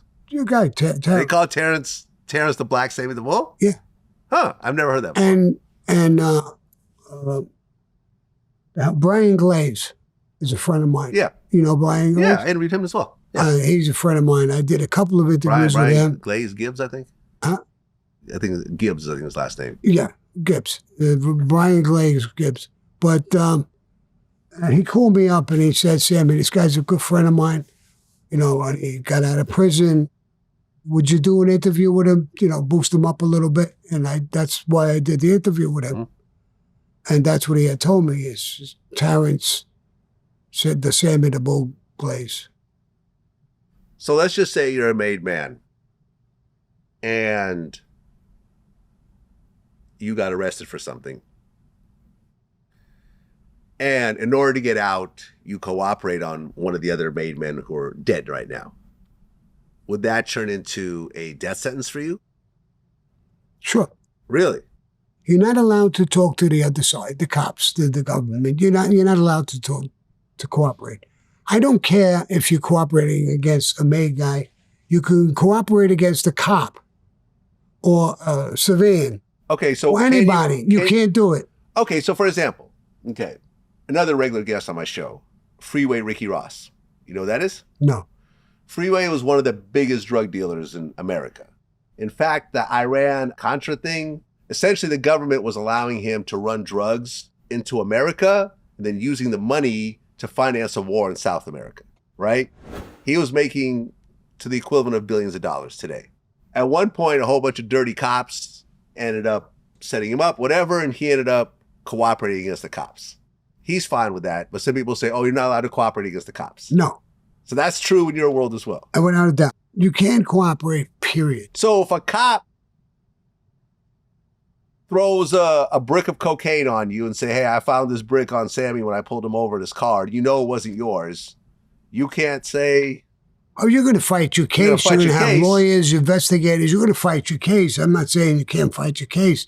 You can fight your case, but you can't, in other words, I got arrested for tax evasion with a few guys. And one of the guys came to me and said, Sammy, I'm going to cooperate against the guy, the money laundering guy, where they laundered the money. He says he's not in the life. He's a nobody, and his father's a cop. And would you mind if I did that to get out of this case? I said, no, you can't do that, bro. Ratting is ratting. It doesn't matter who the fucking guy is. You can't do it. If the guy screwed you over, go there with a bat and break his fucking face. Or shoot him and kill him. But you can't cooperate. Once you go over that line on that side, there's sides. But doesn't that put you... How about, because the soldiers go over in Vietnam on the other side and talk with some of the Vietnamese guys, the generals that are, you know, they're not bad guys. So I want to talk with them and I want to tell them, you know, what we're doing and what's going on. No, you can't do that. You can't cooperate. But doesn't that put you guys at a huge disadvantage? Because the cops are all cooperating against you. The witnesses are cooperating against you. Your own guys are cooperating against you, and you can't cooperate against the people who are cooperating against you. You can cooperate, but you're going to be an informant, a rat, whatever you want to you call it. You get kicked out of the organization. Of course, you're going to be kicked out. Would there be a hit placed on you? It depends. More than likely. More than likely. You know, I always listen to when a guy, especially a guy who's a tough guy, who cooperated. I want to know why. Why did he cooperate? I was in prison with a black guy. I talked about him a few times. Fat Cat? Fat Cat. Yeah. I was in jail. From Queens, yeah? Yeah, I was in jail with him. I did time with him. And he killed his probation officer. Wow. And he got life without parole. He went to prison, and he was doing his time. One. When I talked to him, he said, Sammy, I had cooperated. He was cooperating. He says, when I went to prison, my guys took over my spots, slapped the shit out of my mother and took it over, and they were banging my wife. He said, and I still didn't cooperate. Then they came to me and they wanted to kill a cop who was sitting outside guarding a house of a guy who cooperated. And that actually happened, though, but not because of him. Someone else gave him a green light on that. Yeah, go ahead. Yeah. So anyway, but Pappy Mason was the one who greenlit that. Yes, and a couple of guys in his crew. So they went to him in prison, told him about the cop. One cop goes for coffee. The other guy's a rookie. He's there, but he's a cop. Edward Byrne, I think. Young kid, yeah. Edward Byrne, sitting there. We want to take him out and go in the house and kill the guy. He says, no, you can't do that. All right. Pappy Mason said no. He goes there with the crew. When the cop goes for coffee, they kill the kid. Mm-hmm. The guy inside hears the shooting. He takes off out a window. They don't get him. Yeah. Pappy Mason, Fat Cat, gets arrested for that murder in a capital case. He said no. And he's going to face now the death penalty. Remember all those things that happened to him? Now he's going to face the death penalty. Fuck them, he says. And he flips. Now you can call him a rat. You can call him anything you want to call him. But to me, you can do something to a person enough. You're a rat. To be slapping his mother, taking his spots, banging his wife, killing people that he's going to get blamed for because he's the head of the gang. So you know the story and you know them. Mm-hmm. And I was in jail when Pappy Mason got pinched. He was the next cell next to me. Huh. What was Pappy Mason like? Here's what he was like. They call it high stepping. They gave him that Thorazine because he was out of it. Huh. The smell, they had to get rid of him out of that cell. Shit in his bed and pissed in his bed. When he got out, he would walk like this, completely stoned out of his fucking zombie, mind. Basically. Like a zombie. Yeah. And then they moved him away from where I was. And then years later, I talked to Fat Cat. Fat Cat never ratted or did anything in prison in a bad way. They took him out of a rat unit and put him in regular prison. I think it was Clinton. Nobody fucked with him. No one. And why they moved him out of the unit, he was doing something with this white boy Rick, the father, with cars. Yep. And they got pinched. Fat Cat was a rat already. Wouldn't cooperate. So sometimes it's what you do to a man that makes him do something back. Yeah. So I don't want to talk about my own story, but that to me, and I got checked on that sometimes. Brian Gibbs told me one time, he said, Sammy, he was a rep before that. I said, listen, I don't know and I don't care one way or another. I did time with him. Right, and Glaze cooperated himself. Yes, he did. So, he did. Everyone's pretty much. They all did. Listen, they're all hundreds of guys did. Yeah. So, but I go by a story of what you did to the guy. I mean, he stood up. He got a life sentence for killing his parole officer. I mean, if you heard a situation, because part of the oath that you take is that if you are given a hit, you have to do it. Yes. Now, you could request not to do it based on certain reasons, but they could also deny that request, right? Yes. Have you seen people been given hits and say, I don't want to do it? But they don't. No, you could request a reason maybe, but not saying, I don't want to do it. Okay. Have you seen people give reasons and they, okay, we're not going to give it to you, we'll give it to someone else? Yes, but there's got to be some heavy reasons. For example, what would be a reason? There was a guy in the Colombo family.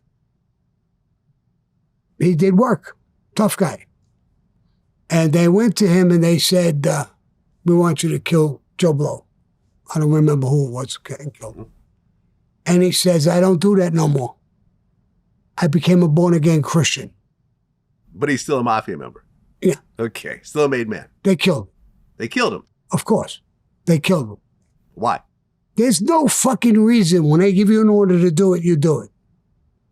Now, if you're talking about somebody says, I grew up with the guy my whole life, it's this, whatever your reason is.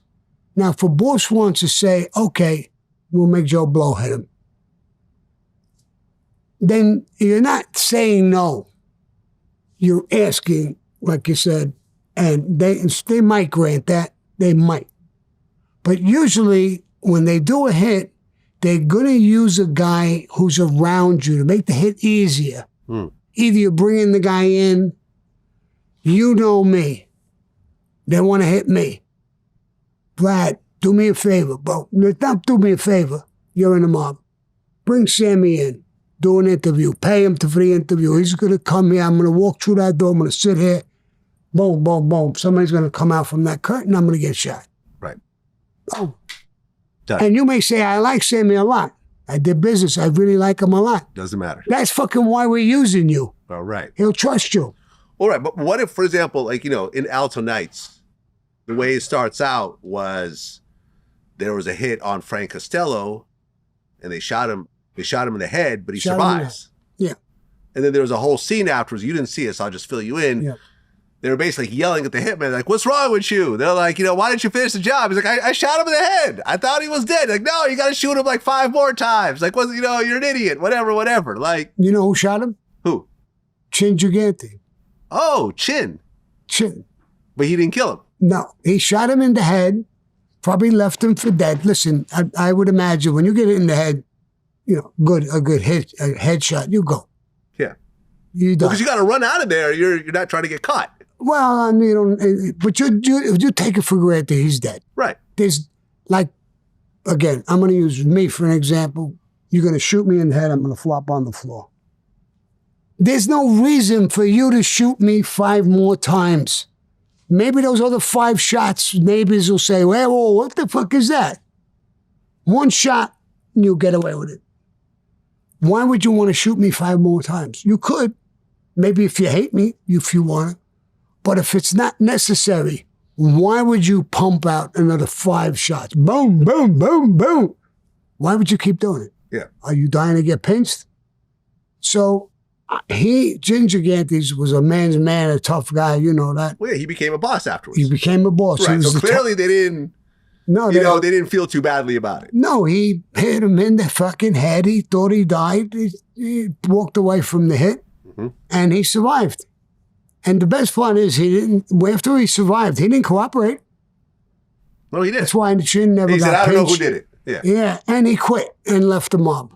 Right. But the movie I didn't see the movie. The way the guy described it is, although he left, Vito thought that maybe he was trying to still exert control. So they're saying that That's essentially the movie he set part. up, he set up the whole thing and got everyone arrested during that big, huge Appalachian meeting. Yeah. Nah. Listen, in real life, he left the life. And that was it. That was it. It was over. He quit. They let him go. No hard feelings. He didn't rat. He knew who hit him. He knew exactly who did what and who was behind it. He quit. Okay, you guys, you got to take it over. I'm gone. Yeah. He didn't rat. They'd say, okay, leave him alone. He's a stand-up guy. Yeah. And they took the hit off him. But Chin Gigante was the shooter. Yeah. Did you know him personally, Chin? Yeah, I knew him very well. Do you think anyone was buying the whole crazy story? No, he was not crazy at all. Right. Because he would walk down, New York City with a bathrobe and he would talk to himself. And talk to himself. Right. But one thing I will give him credit, he got away with it for about 5 years. Yeah, he had a little run. He had a run. They finally got him. Yeah. He would put himself in a nut house, but a good one, fancy one. Right. And he would sit out on the lawn and smoke a cigar, whatever he would do. And he would stay there for a while. And he had doctors he paid who declared he was legally insane because can't stand trial. Yeah. And when they let him out, he's doing better. Yeah. But he always had to walk around with the robe. One time the feds came, I know a personal story that he ran up, they came up, he didn't know they were coming, boom, they came up, he ran up in his house, ripped off his clothes, got an umbrella, turned the shower on, the bathtub, the shower, and he stood there like that. And his mother took the feds up to go see him. And he was, his brother was a priest. And I mean, if you call a gangster a priest, he was a gangster priest. Funny. Yeah. He used to get jobs in the South Bronx, rehab jobs, and he'd give it to the mom to do. Funny. Well, I had a few guests over the years, and sometimes your name would come up. Probably the most prominent one was Joey Merlino, who is the rumored boss of the Philly Mafia. Yeah. You saw this interview? No, I don't think. With you? No. Yeah. I don't think it was his first ever real interview. Yeah. I remember, it went crazy. The views were insane and so forth, because he's never really spoken before. You know, he didn't speak nicely about you. You know, he said that, you know, you changed after getting indicted. And he said, you know, you killed 19 people, got out and sold ecstasy to kids and so forth. You know, and he called you a rat and so forth. Well, you got 5 years. He killed 18 people. You do the math. That's, what do you get? Fucking 3 months of murder. You get more for drunk driving. Right? You get more for drunk driving, fucking 3 months. 3 months of murder you got. That's like taking Bin Laden to get his underlings. Would they give Bin Laden a deal? He went and told all people, I mean, listen, they all got the same shit. Franchise, Sammy the Bull, I don't even know, Sicali, whatever. They're all, that fat kid, Ruggiero, whatever the fuck his name. He said they changed their life. That's what they say. Yeah, they changed their life when the fucking handcuffs went on them. When you hear Joey Merlino say, but number one, do you know Joey Merlino at all? I know who he is. But you don't know him personally? No. Okay. What's your take on this when he says things like that about you? I don't know. I think that there's a lot of guys talking bad about each other on the YouTube and the internet, and they're really causing more damage to the mafia and to themselves than anything else. It's you turn on, everybody's talking about everybody, calling each other rats, doing this, doing that. It's a big field. They're all making money doing these things. They should shut their fucking mouths, tell their story. But the guys who really don't have a story seem to always be doing that stuff. They're trying to get views and subscribers, which you would understand. So a lot of times they'll hit on me, call me this, that, and the other thing, want me to answer so that my following, I got a pretty big following, You do. would go to get in the middle of a stupid argument, right? So, and it brings that some of them are jealous and envious of your success. And it happens in all forms of life. Athletes, actors, actresses, all kinds of things it happens in. And you see they all have this kind of a problem. There's one guy, mafia guy, I heard him say, do you know what gets me motivated? Jealousy. I heard him say that on an interview. Jealousy makes me motivated. The fuck kind of mentality is that? You're jealous of somebody and that's what you need that to, motivate you? Now, if I see somebody doing something good, I'm not jealous. I say, wow, this Vlad is doing a fucking great job. He takes his videos and he chops it in pieces and he's got a big audience and he's doing great. I want to emulate you a little bit, maybe, or whatever, but I'm not jealous. Yeah. I look at somebody with success and I say, if he could do it, I could do it. And I'd like to see how he does it, or maybe talk to him. I would love to do an interview with him. Yeah. But you got people with that kind of mentality. The guy admits, jealousy motivates me. Yeah, look, when I interviewed Joey, I think what differed with our interview than everyone else I interviewed was that every other mafia guy I've interviewed over the years, these guys are retired, they've cooperated usually, they've done their jail time and so forth. With him, I don't really know how active or inactive he is, but he basically didn't know nothing about nothing. I would ask him, tell me about your dad. Who's this dad guy? I don't know a dad. Next question. Tell me about where you grew up. I don't know anything about growing up. If I mention anything about the mafia, I don't know anything about that. Yeah. And listen, and I said, can I introduce you as the rumored boss of the Philly Mafia? He said, sure, go ahead. And now we were able to get a good interview because I was able to actually focus on the things that, he went to trial for, like how his friend got killed in front of him and he went to this. And, what was interesting also is that it seems like a lot of times that he would go back to prison was because he would associate with other known mafia guys. Does that happen a lot? Oh, yeah. If you on parole or, supervised release and you come out, you can't associate. And if you associate, they could violate you and you go back. But why even take that risk if you know you're being watched on that level? I He don't did know. a bunch of long stretches I over don't just know. that. I don't know. I really don't know. Everybody's an individual. Sometimes they want to talk to people, some of their own friends, things like that. I don't know. I mean, who else did I interview? Dominic Sicali.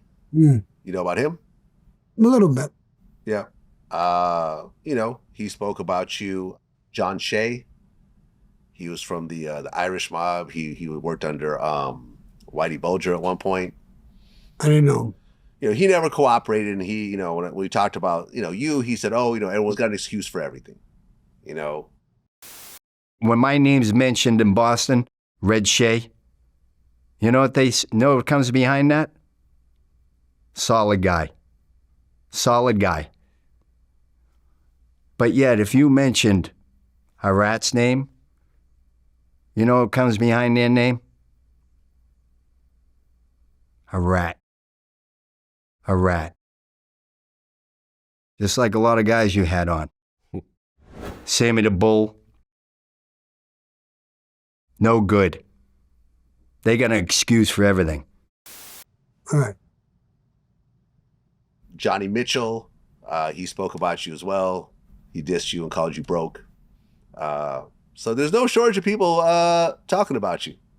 Oh, there's no. Listen, I became a big name for some of the hits. I'm on the Johnny Keys hit and the Paul Castellano hit. I designed that whole hit. Mm-hmm. You know, I'm on some of the biggest hits that ever took place in the Mafia. Yeah. I have a big following. And people want to come in and they want to take shots at me, Michael Franchise, anybody who's got big... It seems like you're not bothered, though. Me? Yeah. No. I mean, sometimes I'm... I expected these big explosive answers to be like, yeah, whatever. Yeah, some things bother me. Some people say certain things. They'll say certain things about my family or this or that or the other thing. You know, like I said, I was talking about Fat Cat and other people. You don't know unless you walk in their shoes. So... Does the label rat bother you? Yeah, I don't like that label. Yeah. I mean, but when you cooperate, you're going to get that. You know, some people will say it's the worst kind of person who rats is a person who's a confidential informant who is wired.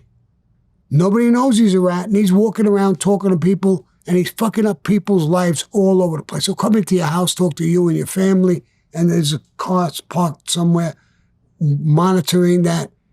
I mean, that's not something I've ever done. I didn't even cooperate after my deal. Yeah. I fought my cases. I lost the ecstasy case. I did 20 years. I did 17 years, 7 months on that case. I could have flipped. Yeah. Hey, I'm a rat. I could have said, listen, this guy did this and this. I didn't. I fought my case, and I did my time. Yeah, look, I interviewed this guy named Joe Baroni. You know who that is? I heard of the name. Okay. He was the FBI's longest-serving informant. 18 years. 18 years, where he wore a wire and everything else like that. And what really struck me from this interview, which I never really thought about, was once you become an informant, there's no expiration date on that. They tell you when they're done with you. No. That's what he said. No, because he said he was done a bunch of times. Like, no, you're not done yet. We still need more. I'm done.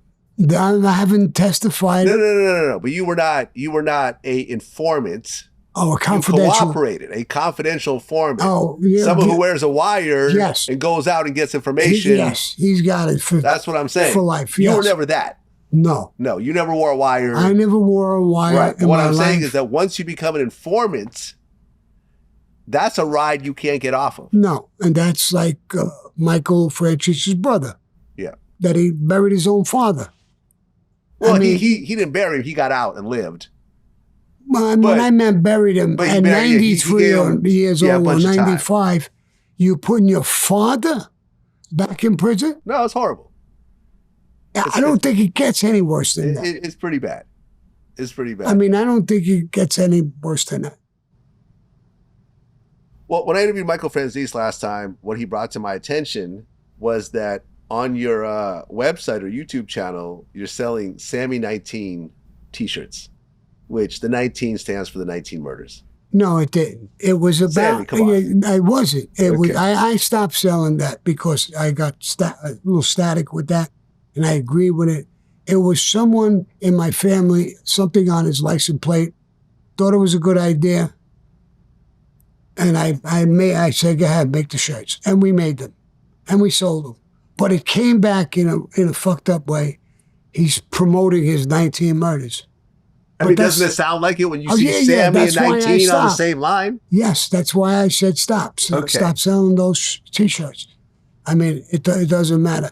I don't promote it. I don't walk away from it or, deny it or whatever. It is, so. But it was a mistake on my part. Okay, well, at least you can admit it. Yeah, no, I do. I mean, not because of wanting to sell them and I thought it looked good or whatever, but the idea, I didn't look at it that way. When I got, my ears pinned back a little bit and then people were complaining, I said, get rid of that. It wasn't what I meant. It was, even though I went with 19 different girls, you can't. Yeah, listen, when you say the number 19 Save the Ball, we all know what you're stuck with that number, yes. Yeah, we all know what that is, and it just is what it is. Yes. Yeah, I thought it was bad taste as well. It was. It was. I admit it. It was bad taste. It was my fault. Well, you also did reactions to some popular movies, Irishman and Scarface. Yeah. Now, weren't you involved in some of the stuff that was in The Irishman?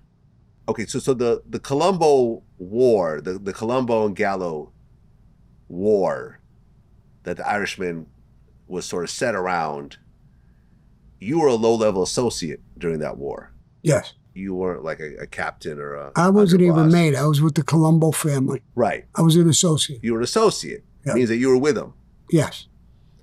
Was this the whole thing about, getting the mattresses? Yes. Describe what that is. Well, when I went in, I did my first piece of work. My first murder came in the Colombo family. A guy named Joe Colucci. And then this Gallo, it was actually Profaci was the head of the family. And they were going to kill him.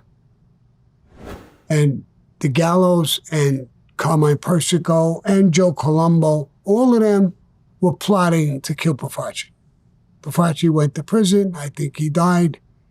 And the war broke out between the Gallows and the other side, who's Carmine Persico, and Joe Colombo was a captain on that side. And the war broke out.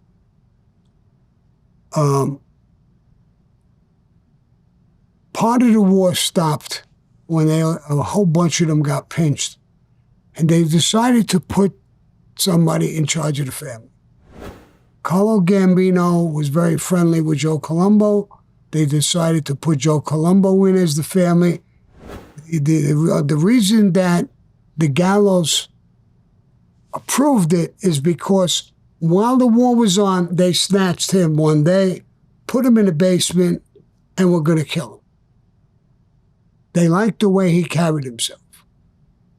One guy went there, and I guess the way he was talking to him or whatever, Joe Colombo says, act like a fucking man and shoot me in the head and throw me in the street.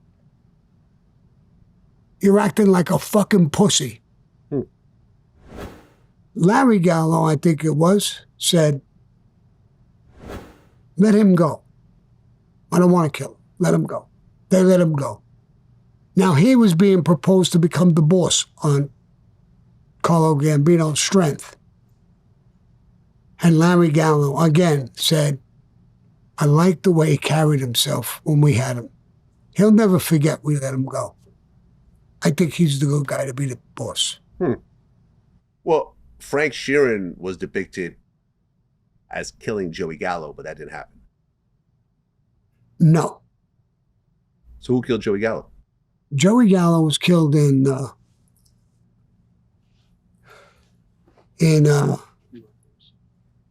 Berkeley's.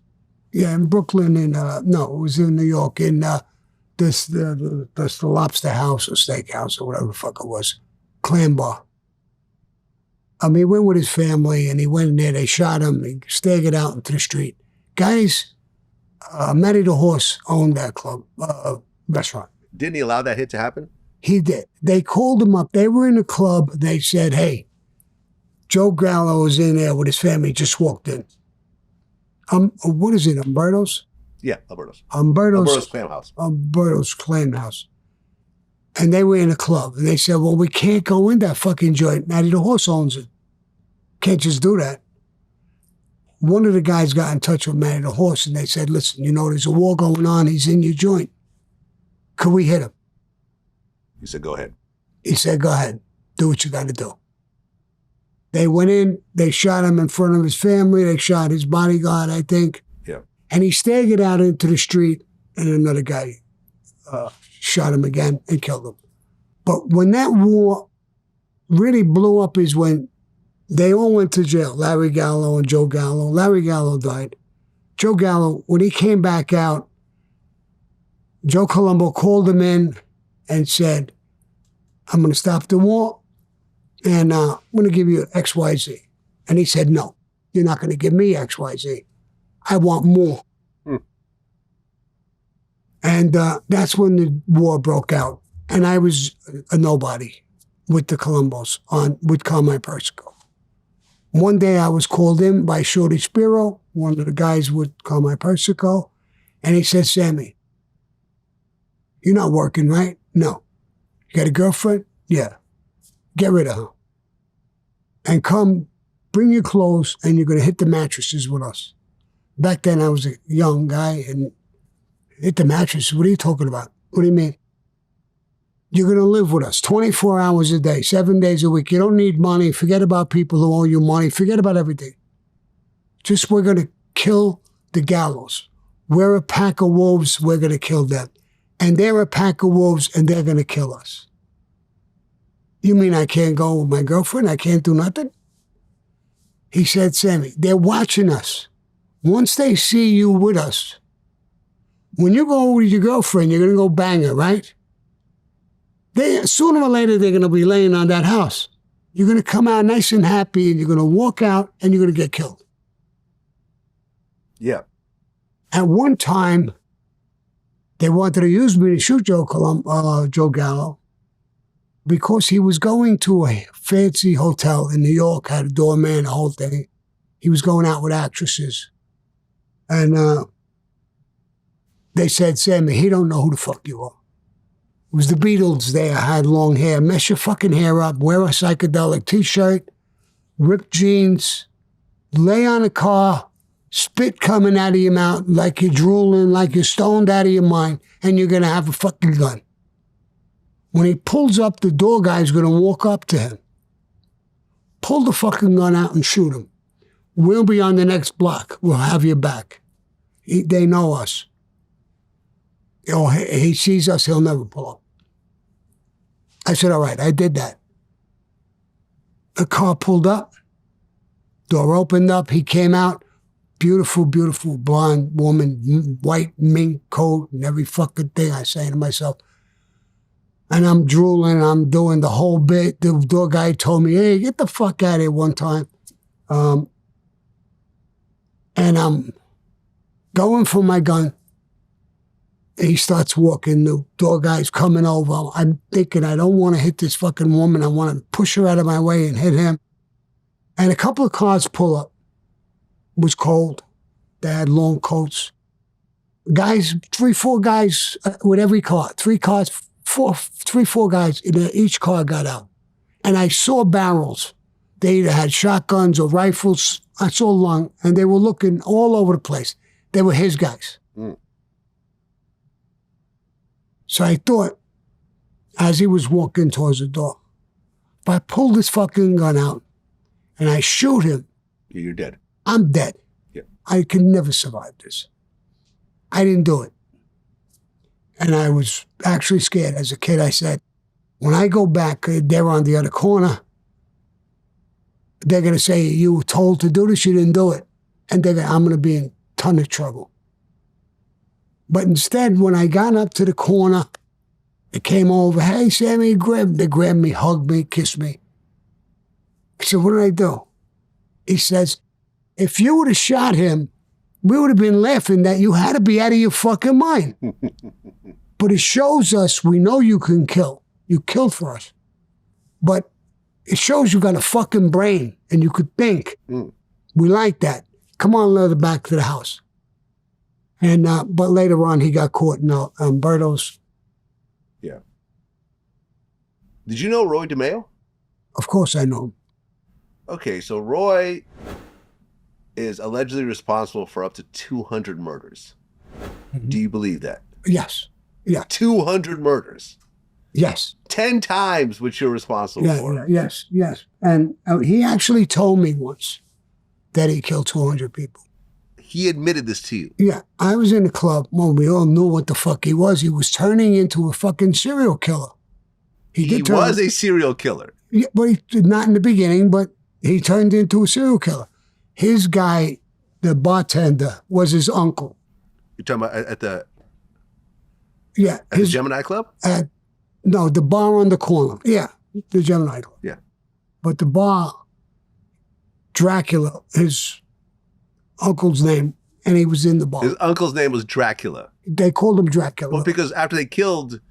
There was something called the Gemini method, which meant after they killed it, they would drain the blood and they would chop it up. It was like a whole systematic thing they did. When somebody came in the bar 3 o'clock, 3:30, 4 o'clock in the morning, drunk, black, white, whatever, young, old, probably a drunk, he would call them up. We got one. Nobody's around, bars. So they would just kill just for the sport? He gets the guy, stop playing cards. No, yeah. And they went in the bar, grabbed the guy, bring him in, they shoot him in the head, they cut him from his balls way up to his neck, wide open, and hang him upside down to drain him. Yeah. So there's no blood. Now they get saws and they cut him into pieces. So there's no blood, there's nothing squirting all over the place. But one day I was talking to him that Paul was going to make guys, and I said, bro, Paul's going to make guys. You got a couple of guys around. You're going to propose some guys. He says, yeah. He says, Sammy, but I got a ton of guys. Yeah. And he told me, my coffee boy is on 25 hits. I said, what? 25 hits? Your coffee boy? Who the fuck is giving you all that work? Because those are usually orders that come down. He says, nobody, bro. I killed over 200 people. I keep my guys sharp. We kill them. We chop them up and get rid of them. I keep them sharp. You know what I'm talking about? I looked at him and I said, yeah, I know what you're talking about. Huh. I do too. How many people had you killed at that point? Not even nowhere near 18, probably half that amount. It's sick. But I'm not going to argue with him. I just said, yeah, but I do the same thing. Listen, there was another time me and Louis Merlino he was a brilliant fuck too. They were selling cars overseas to Kuwait, places like that. He'd steal the cars, $200, $300 to guys to rob it and all this bullshit. Get the cars, put them on a ship, all high-end cars, and send them to Kuwait. Let's say a Mercedes was like 40, 50,000 back then. He would sell it for 25. As soon as they got off the boat, they were sold. So we found out what he was doing. Louis Merlino was in the car business. I was made. Louis Merlino was made. And I went with Nino Gaggi was his captain to sit down with them to see if we could get the same connection to rob the cars and ship them over there. And we would give them a conversation. While we're having the conversation, they're talking. Louis Merlino, I didn't know too much about cars. He's talking about the cars. We went in a Greek diner. The guy knew me. And he gave me thing in the back. It was a bunch of tables. All senior citizens were there, so there's no agents, I know. And we got the table, and we were going to eat. And while Louis talking, and Nino's talking, and Roy is there, and he's like looking the other way. So I said, Roy, the conversation with the cars is fucking boring probably to you, right? No, Sammy, no. Let Nino talk. He knows what he's talking about. He said, look at these people. I looked at him. I said, yeah. He said, they're all seniors. I said, listen, they're 60, 70, 80 years old. Some of them are probably even 90. They're all old people. What about them? He says, if I had 2 9mm, I could pull it out right now. I could kill them all. I said, probably half of them would die of a heart attack if you did that. Yeah. So anyway, I said to Louis Merlino, come on, bro. You done here? Let's wrap it up. I want to go. I got a couple of meetings. And Nino, I'll see you. Take care. We leave. As I'm walking out, I told Louis Merlino, did you hear what the fuck he was talking to me about? What he said? About killing the old people? Yeah, I heard it. Why? What was he saying? We're talking about robbing cars, shipping them to Kuwait to make money, and he's fantasizing about killing all these old people. He's fucking gone. Something's wrong with him. I mean, is this the biggest psychopath you ever met? Absolutely. Hands down. Without a doubt. He just loved killing people. Loved it. And keeping his guys like that, just loved it. How did he end up dying himself? He got killed, right? He was killed. By who? By Frankie DeChico. There was problems with it. Paul Castellano called John Gotti. He found out what was going on, and he told John Gotti to go do the hit. Take him out. And it seemed like Paul caught a vibe that John Gotti got shook up by it. And he said, never mind, the contract is off. And he won't call up Frankie DeChico, and he gave it to him. Frankie DeChico called me up. I was home, and he says, hey, Sammy, I got to talk to you. I got Roy's ticket. Was the hit on him? So I know that the ticket, he's got the hit. So I said, all right, bro, you got to be careful. You're on Bath Avenue, I'll come down and see you. I got in the car, boom, and I went down, I go see him. And they said, Frankie, the whole crew is fucking dangerous, bro. I think they're all serial killers. You need my help? He said, no, I got this. How do you got this? He says, there's 2 top guys. They call them the twins. And I spoke to them and told them that all these are going to get killed. If you 2 guys take out Roy DeMeo, we'll give you a pass, no contract. You think they'll do it? I think they will. If they don't, then we're going to have to kill them all. Sure enough, they killed him. They stuck him in the trunk. And I was at a wake later with John Gotti and other people. And they came, one of them came in, not both of them, but the twins, one of them came in, and we gave them a pass, not me, but the bosses. And they gave them a pass, and they actually transferred them to the Lucchese family with gas pipe, and the hit was over. But that's who killed them. Well, from what I understand, the fact that Castellano ordered a hit on DeMeo, that actually sealed his own fate, right? Because if DeMeo was alive, Gotti and DeChico wouldn't have made the move on Castellano. Because they'd have to worry about DeMeo. Yeah. Right? Yeah. So by killing his own guy, he ended up getting killed himself in a way, sort of? I don't buy that. But I mean, there's a theory of, I've heard it, you know, if we would have moved on Castellano. Because you moved on Castellano. Huh? You were one of the guys that moved on him, right? I set the whole thing up, yes. So what I'm saying is, would you have been scared of DeMeo if he was still alive? Let's say he was alive and he didn't get killed. And we were going to do Paul. Yeah. I don't think once we did Paul that he would have gave a fuck. You don't think so? No. Because we had power. What was DeMeo's? Was he a captain or an under? No, he was a main guy. His captain was Nino Gadji. Okay. And he was close with Paul. Okay. I don't think he would have done anything either. I knew Nino Gadji well.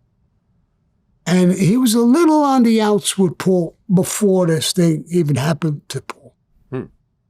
And I don't think that Roy DeMeo was a big fan of Paul. So I don't think he would have gave a fuck. Well, I guess Gaspipe was the one that told the story. Yeah. And another fucking wacko. He's another serial killer. Not as bad as Roy. Roy was genuinely a serial killer. I mean, you know. Yeah, they're saying that Gaspipe was involved in up to 36 murders. Gaspipe? Yeah. Yes. You believe that? Absolutely. I know. Absolutely. Yeah. How many of those, did you go on any murders with No. Gaspipe? No. I mean, I'm involved in a lot of conversation with him. I was friendly with him. I grew up in the same neighborhood, Bensonhurst, Brooklyn. But I never hung with him out. I never hung out with him or stuff like that. It was a little bit of a fucking nut job. But I was friendly. He hated John Gotti. Now, he was the underboss. I was the underboss. John couldn't get anything done by them. They hated him. And he would get me, Sammy, go to your fucking friend, Gaspipe, straighten this problem out. He would always have to do that. So, and I would go to him, and I'll give you a quick story, is that there was two legitimate people, neighbors. There was a fence in between the two houses. And it was on one guy's part about 4 feet more than supposed to be, and they're fighting left and right. One guy knew John Gotti and tells him about this stuff. The other guy was close with Gaspipe, and he tells him about it. So they can't straighten it out. So I'm go down and I grab Gaspipe, and I said, that thing in Queens, I think it was, the two neighbors are fighting. Tell them to stop, bro. One guy is your friend, one guy's John Gotti's friend. And we're here, we're both underbosses. We're talking about this bullshit about a fucking fence. No, I'm not going to back up. My guy is right. I say, listen, bro, come on. We got so many things to take care of. Here's what we do. How about we do this? Tell them, all these people, they're legitimate people. Tell them to shut the fuck up. We'll rip the fence out. We'll have contractors rip it out and put it in exactly on the line, property line, so neither one of them are right or wrong. And none of them could argue. And we stopped talking about it. It'll cost us about $1,500 each, me and you. And at $3,000, we'll get it done. We'll take it off the top of things, so it's no big deal. Say, man, I don't want to do nothing for him. It's not for him. I'm asking you for a fucking favor. I got a million things to do. Here I am talking to you about two fucking neighbors fighting. What are we going to do, go shoot them? We're not going to do anything, so let's just fix the fucking fence and stop the problem. And tell them to fucking behave. I'll do it for you. So this is Gaspipe. They were fucking nuts over a fucking fence. Two underbosses, two families arguing over. Fucking people can't get along over a fence. Look, when I interviewed Freeway Ricky Ross, and he had like a major drug operation, his thing was that he didn't want any violence in his organization. He would always try to diffuse everything, and that's just how he is naturally. Even when he went to prison, he would diffuse situations, he wouldn't beef with people, whatever else, because he felt that violence is just bad for business. It is. Why do you think the Mafia was constantly getting into wars? And, You're talking about, when you talk at the mafia bosses, these are all multimillionaires, right? These are not like guys that are living paycheck to paycheck and robbing people to pay their rent. These guys have potentially generational wealth at this point. And yet they're getting into each other and people are getting shot in broad daylight and so forth. Why do you think that was constantly happening, knowing that this is what ultimately brings all the heat? This is what brings all the arrests. This is what gets in the headlines and makes everyone look bad. Why doesn't people at the top, at the end of the day, as a boss, I got to fix it with certain people just because I know it's bad for business for us to be just going at it publicly. Right. And the drug business, Paul and them, they try to stop it. You deal drugs, you die. Stop dealing drugs. They don't want drugs for the label. Yeah. But it brought in a lot of money and gets guys who cheated left and right. But and the murders, I agree with you. That's what hurts. Look what happens now. These gangs, M13, all these gangs, they go out in the street, stupid shootings, and people, innocent people. He's got the president, he's got the government, they're all down their throats. Yeah. You can't do that. The public will, you can't do that. You can't do certain things. So I agree with it, but different families, greed. Look at what's been going on in this country over greed, money, power. It's not just the money, it's power. Some people get a hot on with but power. You're going to lose your power by going down this road, right? I know. But you're talking common sense. These things don't happen through common sense. It's a shame. Who do you think, out of all the mafia guys you've ever dealt with, who do you think was just the smartest, most brilliant person, period? Carlo Gambino. He was the first one, pretty much, right? I mean, he was brilliant. He stopped wars. He died of old age. Yes. And when I went into the Gambino family, Toto was a captain under him, and he taught me right away, we can kill, we could use violence, but we use violence as a last resort. You understand that, Sammy? I got it, bro. And that's the Colombo family, when I was with them, shoot this guy, beat that guy, hit that guy, hit him with a bat. Every fucking thing was violent. Mm-hmm.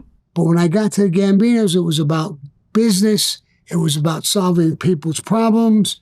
It was about using violence as a last resort. When two guys, you and my son, are arguing, my thing is to get in the middle. Whoa, what the fuck are you arguing about? What happened? Yeah. Let me hear it. And try to solve it and resolve it. We don't want violence. It's just, it don't help anybody. Right. And another one of the, when you become a made man, isn't there certain things about flashiness and so forth? Up until John Gotti, he threw that out the fucking window. That's what I'm saying. So was that around the same era where you had John Gotti, the Teflon Don, then you had Nicky Barnes, who's doing photo shoots wearing furs. Right. Frank Lucas. Right. Who's wearing the mink with a matching hat and so forth. Like, listen, you could fast forward to I don't know how quick, how much you follow, but for example, BMF, Black Mafia family. Mm-hmm. I remember they flew out me and a bunch of other DJs to Atlanta, and I remember we're leaving the airport, and there's a billboard that said, "The world is BMF's." And I'm looking at this going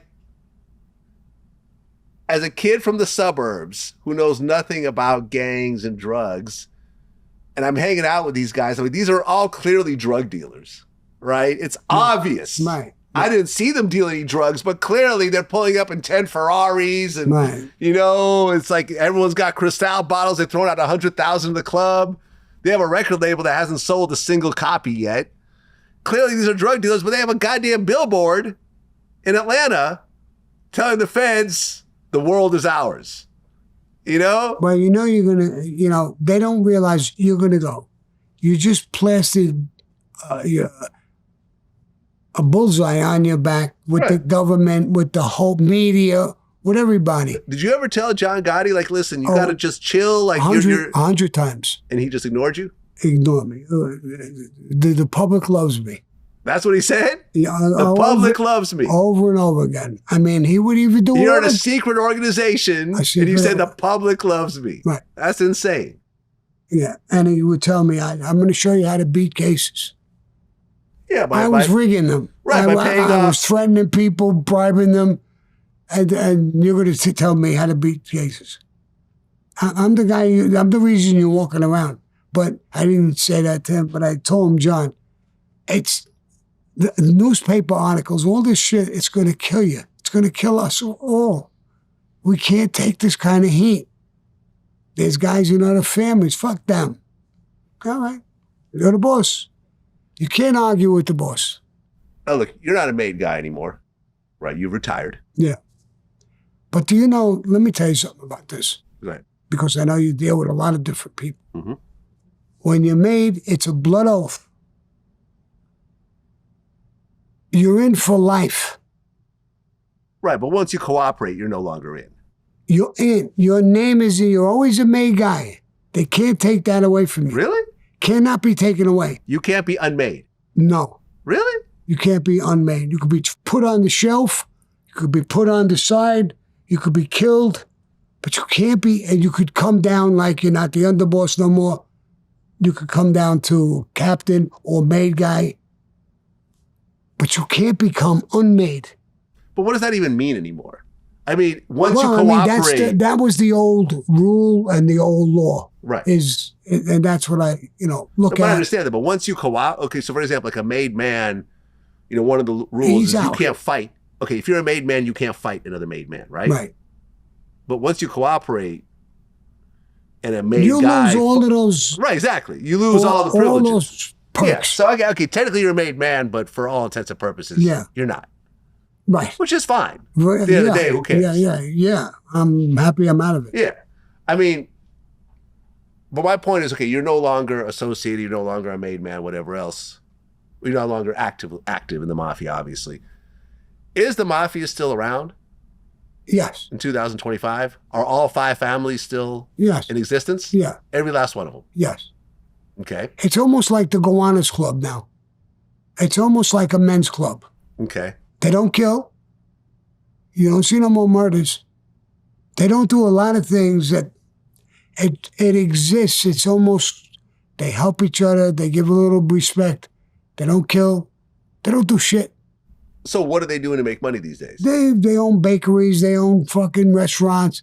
They help each other. Maybe they'll get a construction job. Every once in a while, you'll see some guys get paid for this kind of crime. It's almost like scamming now and stuff like that? Crimes, right. The stock market, white collar shit, stuff like that. Bookmaking, you'll see them get arrested, but they don't even bookmake no more. Well, you got legal gambling now. You got legal gambling, horses, numbers, everything. They took that away.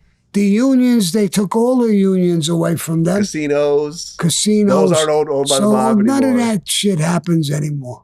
It's more of somebody was telling me just recently, a woman says, I see them, they come in the garage, they sit down, they're playing cards, they're smoking a cigar. That's what they do. So you're saying for all intents and purposes, the Mafia is dead? It's dead. Huh. It's dead.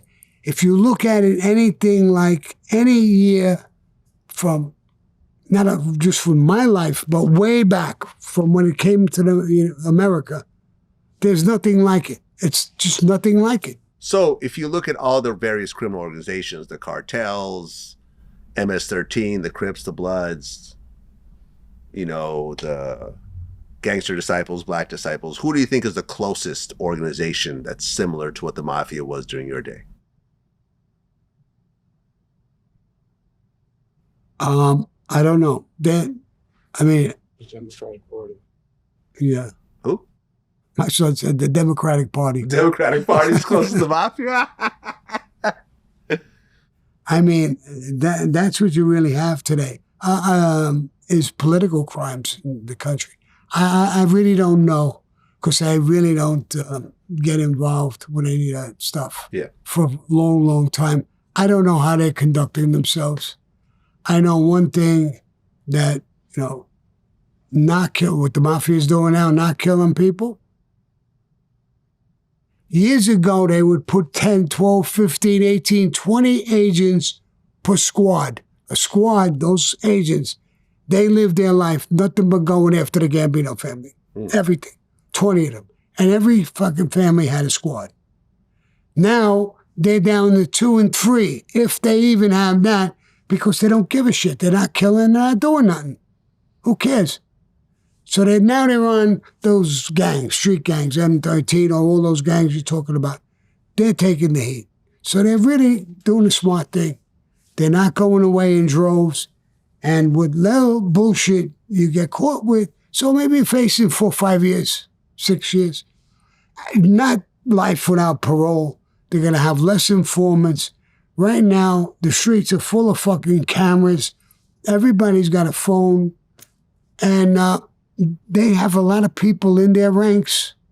I do know a lot of agents tell me they got people in their clubs and in their ranks that are confidential informants. The government knows who they are. So they're afraid to even do a hit. You do a hit with somebody, the guy's here for confidential informant, or he's waiting.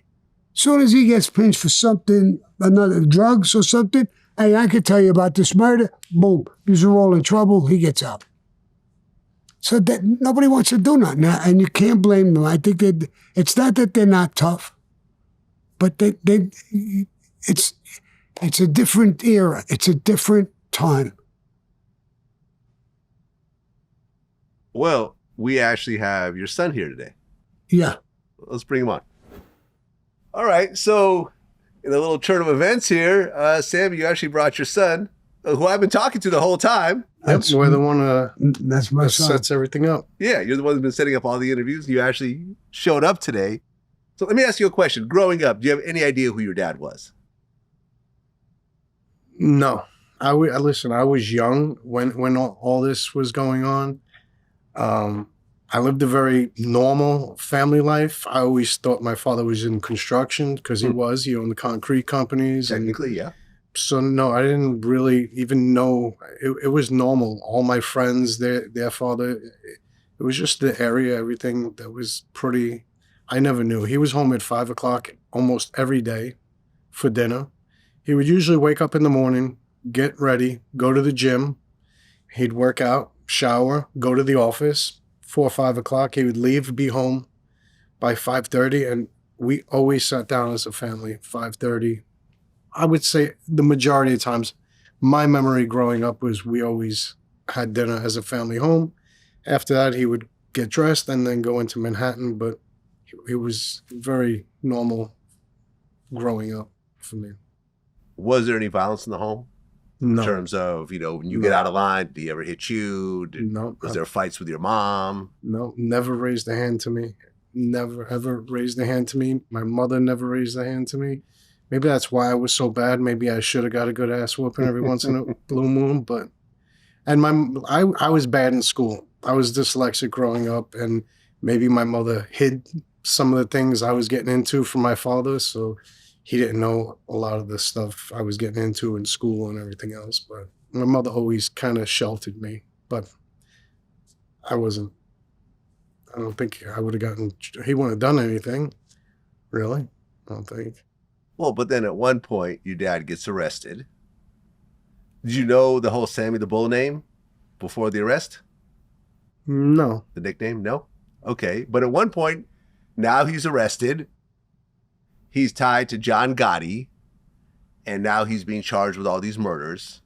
When that finally hit your radar, how did you feel about your dad?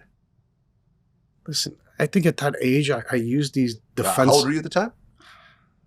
I was probably like 17, 16. 17. Okay, so you were a young adult. Yeah, but I used these defense mechanisms. I think I put up walls. I blocked out the whole outside, and it never affected my friends or me. I didn't lose friends. No one ever turned their back on me. I still... so I didn't really even concentrate on the news media, or anything else. I lived in my own kind of neighborhood. I knew John when I was in the hospital. He came up to the hospital. He was just like an uncle. And so, but I don't know what it was. I did not pay attention to it. And after he cooperated, it was just me and my family, my mother and my sister against the world. It's always been me, my mother, my father, sister against the world. And when he got arrested and cooperated, now it was just me, my mother, and my sister against the world. It's just always been that way. It's our family, the way we grew up. So you got to understand every Sunday, Saturday, Sunday, we were in Brooklyn. We were always eating dinner, sitting down as a family. Anything that happened inside the house never left the house. It was really, really close circle, tight, close circle. So it was, I never really cared about what happened outside the house. So it just wasn't my business. Well, you're trying to block it out, but you can't block it all out. And at one point, when you found out that your dad admitted to 19 murders, how did that personally make you feel? Is there anyone else that it was me and my family against the world? If someone else had to go, then it would have been, if we had to go to war with whoever, anyone, was there a problem? Did we have to, I don't know how to, I would have went to war with anyone. If someone was coming, I wasn't running away, I was running towards it. That's what I always told him. No, he's saying that, knowing that I did 19 murders, did that bother you? No. So it didn't bother you at all? No, because there was I never looked at any one of them as a victim. Because this was just soldiers in war, essentially? It's like your dad going to Vietnam and coming back with 19 murders? Yep. Yeah. And if they got killed or the boss ordered it, they somehow deserved it. And some things hit really close to home. Yeah. And I understood it when maybe I shouldn't have. And I should have backed away from certain situations or maybe questioned some things that happened that hit really close to home. But I never questioned it, not 1 second. I never questioned any decision he made because I understood what the life was about. I never thought my father was some psycho maniac going around killing people for no reason. I knew there was always a reason behind something that he did. And I knew if he could have stopped certain things, I knew he would have. And because he didn't, I knew he had no choice. And that's... Well, we all have choices at the end of the day. We all have choices. Yes, they technically did put a gun to his head in certain situations, I'm sure, but at the end of the day, people leave certain lives and so forth. But, your dad made his choices, and ultimately he had to stand behind them, and he had the repercussions behind those choices. And the repercussions for the family was that suddenly your dad is gone. He's in prison. You guys have to fend for yourself. He's the breadwinner. So now, was there a lot of financial hardships once he got locked up? No. No? No. Okay. He made sure that there was enough money there for... Wow. Okay. He could have went away forever, and we would have still been all right until we got arrested in Arizona, and they came and took every I'll talk about that in a sec. Was there at any point any desire for you to join the Mafia yourself?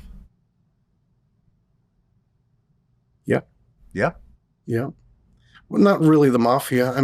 Running around the streets, selling weed or doing things, hustling, basically. Right. I was on the streets. I was hustling. School was not really my thing. How far I would have made it up that ladder, I don't know. Well, but at the point that your dad cooperated, that pretty much... you can't have your father cooperate and you join the Mafia, right? Is that considered a no-no? Yeah. No. It's not going to happen. No. Because they have to look through your whole background and everything else like that. So after he cooperated, we didn't leave New York for about 6 years. Me, my mother, and my sister lived in New York for 6 years. Was there ever a fear that there might be retaliation for what your dad did? And was that one of your fears also, Sammy? The Mafia don't kill. We're not supposed to kill families. In other words, if you cooperate, I'm not going to kill your wife or your kids. I'm going to kill you. And that's the rule of the Mafia. Your kid didn't do nothing. True, but if I kidnap your kid, you might be a lot less prone to cooperate, right? Well, to be honest with you, if you kidnap my kid and whatever you do to him, I guess you have no wife and kids. because I would come the fuck back and I'd make that number 19 look like fucking 119, and I would kill fucking maid guys and their fucking families and their cats and their dogs and everybody around if you fuck with my family. So if you think it's appetizing to you to do that, that's what you're going to face. But doesn't that happen in, like in the cartels and stuff like that? Like, that's different. If the somebody kid was, cooperates and suddenly, okay, so for example, not too far from home, the whole paid in full story, right? With, they made a movie out of it, with Rich Porter and everything else like that. At one point, they kidnapped Rich Porter's kid brother, right? This guy, the Black Hand of Death, kidnapped him. They cut off his finger to show Rich that they're serious. They want this money. Pay up. And ultimately, when Rich gets killed, they end up killing the kid because they, at that point. So you see in these organizations, kids. The kid was like 10 years old. It was horrific. They ended up beating him to death and dumping the body. So family members are not off limits in various criminal organizations. Yeah, but what criminal organizations? Cartels? We're not cartels. Okay. We're the mafia. But there is a caveat. If I'm in the street and if he cooperates and I'm in the street, I'm selling drugs, I'm doing this, I'm running around in the streets, then it's fair game. And this has happened to Greg Scarpa Sr.'s son, who got killed after he cooperated. It's because he was running around selling pounds of marijuana and he was making drug deals and he got caught up in a drug deal. And probably the people that were going to rob him said, we don't care. Look who his father is. And they robbed him and he wound up getting killed. Yeah. But he was in that. He wound up bringing himself into that life. But if I'm going to school, becoming a lawyer, doing this, doing that, having a legitimate job, I'm out of the streets, then that's a little different. You're not supposed to do that. Well, at one point, you guys leave New York. You move to Arizona. Your dad gets out. You guys get reunited. And then you decide to go into the drug business yourself. Seeing what your dad just went through, right? Not only did he, how many years did you do total before, the first time? 5 years? First 5. 5. And I did 18, 17, right. 7. But I'm saying you just lost your dad for 5 years. That's all of high school and 1 year of college. It's a long time. Not only did you lose your dad for those 5 years, but, now he had to cooperate, so there's a stigma around that. And, it's all essentially bad. You decide to then follow his footsteps in your own way. You don't join the mafia, but you go into an illegal business as well. What made you do that? That's a great question. So I wound up leaving New York because there was a contract put on me. You had a contract on you? Yes. Not by the mafia, by an associate of the mafia. A very dangerous guy, by the way. Why? What was that contract over? To send a message to him. Was it over your dad? Yeah. Yeah. Okay, so I was right. What I said was, but it wasn't the mafia. It wasn't. It was a mafia guy, but he's not a made guy and he's not in the mafia. And he brought up a point. Mafia guy stepped in and told the guy, if one hair on his head is touched, we'll kill you. How much money was on your head? Oh, there's no money. It was just, I don't think it had anything to do with money. Okay, got it. No, it had nothing to do with money. In general, the mafia is not about money. Money hits, right? No. When it comes to murders, it's not. Okay.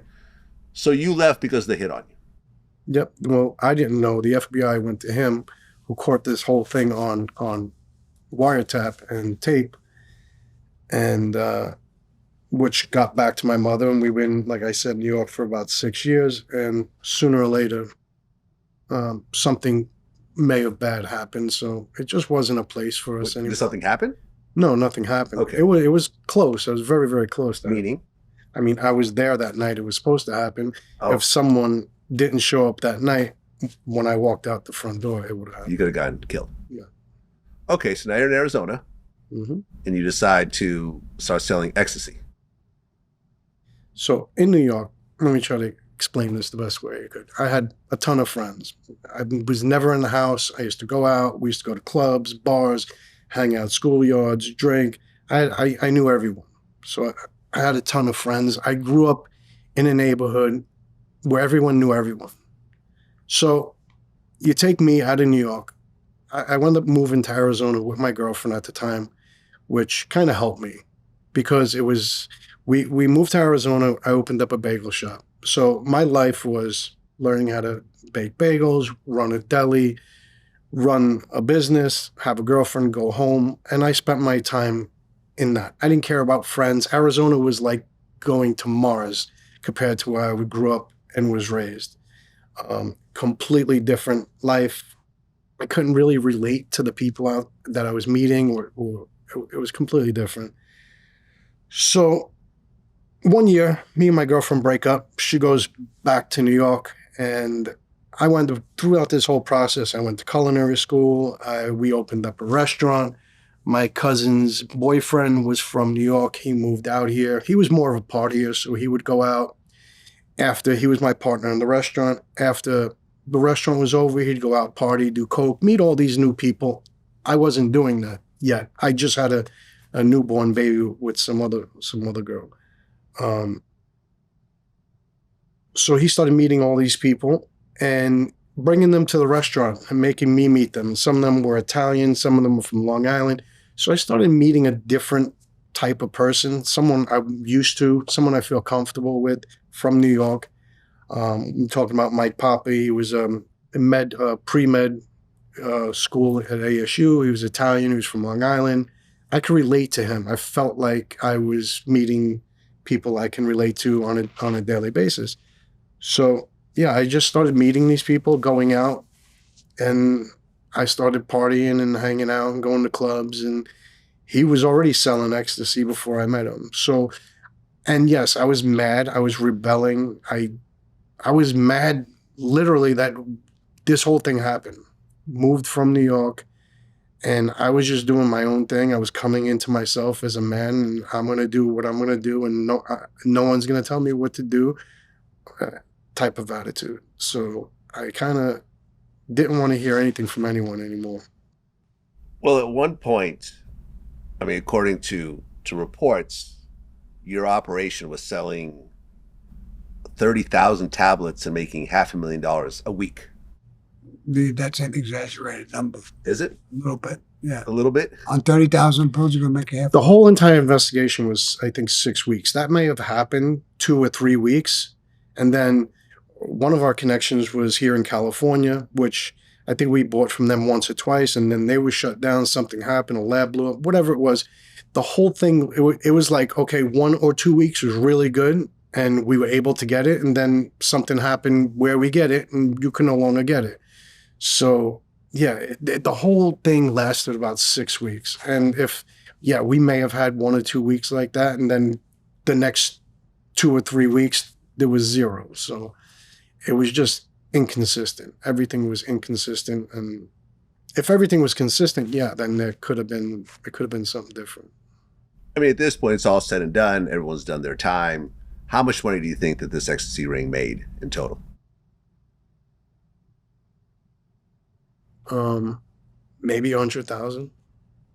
Maybe 100,000 total, and they're saying that you're making $500,000 a week. You got to understand, I was getting pills. They were $7 each.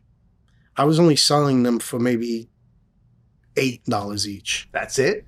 Yeah. Why even That's the whole thing with Sean Atwood. At a profit margin that low and a risk so catastrophic? It wasn't really about that. What was it about? They're not thinking. It was about. I mean, whenever you do these things, you're not thinking. It was what it could have been. So this is something we were just getting into. That's why the whole thing with Sean Atwood. It would eventually, if it didn't stop the way it was, I would have found it for cheaper. I would have got it cheaper. That's why I went to New York. I got it cheaper once or twice. But you can't get what I was looking for was 30,000 pills. If I went to New York, I was picking up maybe 4,000 pills.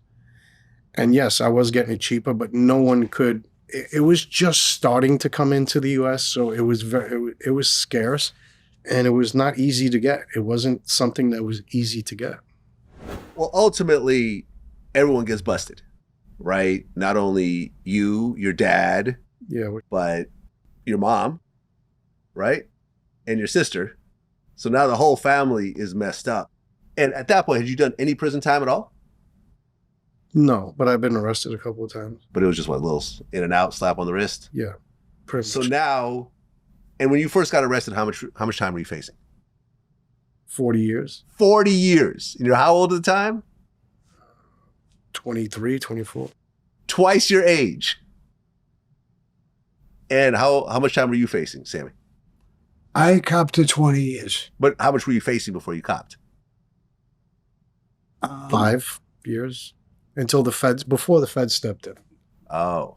5 to 7 years just with the state. But then with the feds, it boosted it up. And I wasn't dealing the drugs and I wasn't buying it. I was lending money. Yeah.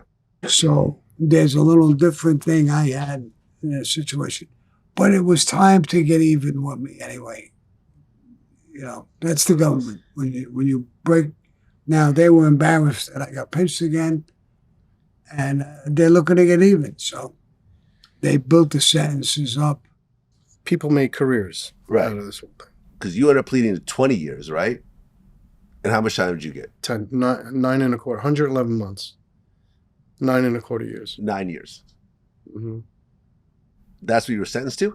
111 months, yeah. How did you feel when you accepted that sentence? I was actually happy. I was You were happy? I signed a plea for 12 to 15. Huh. Signed plea agreement 12 to 15. So you got less. Yes. So here you are, 20-something years old, and you're going to prison for almost a decade. Now you were happy, sure, you're happy to sign the plea deal, but then when you get to prison, I'm sure you're not so happy anymore. I think I did pretty well in prison. I adapted very, very quickly. I've never had a fight in prison. I've always gotten along. I've had a fight in county jail when I was in county jail one time, but I've never had a problem in prison. I just adapted very quickly to what life in prison was. I didn't want to do hard time. What they say hard time is, if you keep your head outside in the street, you're going to do hard time. If you worry about everything that's going to go on out there and your kids and this and that, you're going to do hard time. Because you had a kid at the time, right? Yep. Yeah. A 2-year-old. Two kids at the time. No, a 2-year-old. Oh, 2-year-old. My bad. One Sorry. kid, 2-year-old. Right. Which is rough. You know, I have kids myself. That's a very important time that you're missing out on. Yeah. Well, my mother, and they would come every week and visit. Yes. I almost feel like It's not the same. it was almost harder on them Yeah. than it was me. And I felt guilty that they had to come to prison prison was not hard for me. Like, I didn't beat myself up over it. But did you feel bad that you had involved your dad Yes. in this operation, and he ended up getting twice as much time as you did Mm-hmm. for having a very limited role in the overall operation, just lending money? I'm not a 3-year-old. He didn't involve me. It wasn't his fault. I got involved, and I made a stupid decision to get involved. I was trying to lend money, so they make enough money, and they all quit. I made a stupid decision. Yeah. And it was based on me going to New York, because I was going to New York. He found out I was going to New York.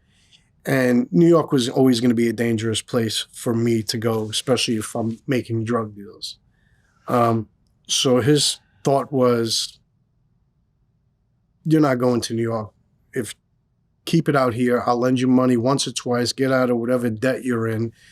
We have this pool company. We have this restaurant. We have other businesses we're looking to do, and get out of this, because there's not a long shelf life on this. Everyone knows that you sell drugs, sooner or later you're going to get either killed or go to jail. There's not a long shelf life on it. And we understood that. So it wasn't something that we were going to sit and do for a long time. We knew.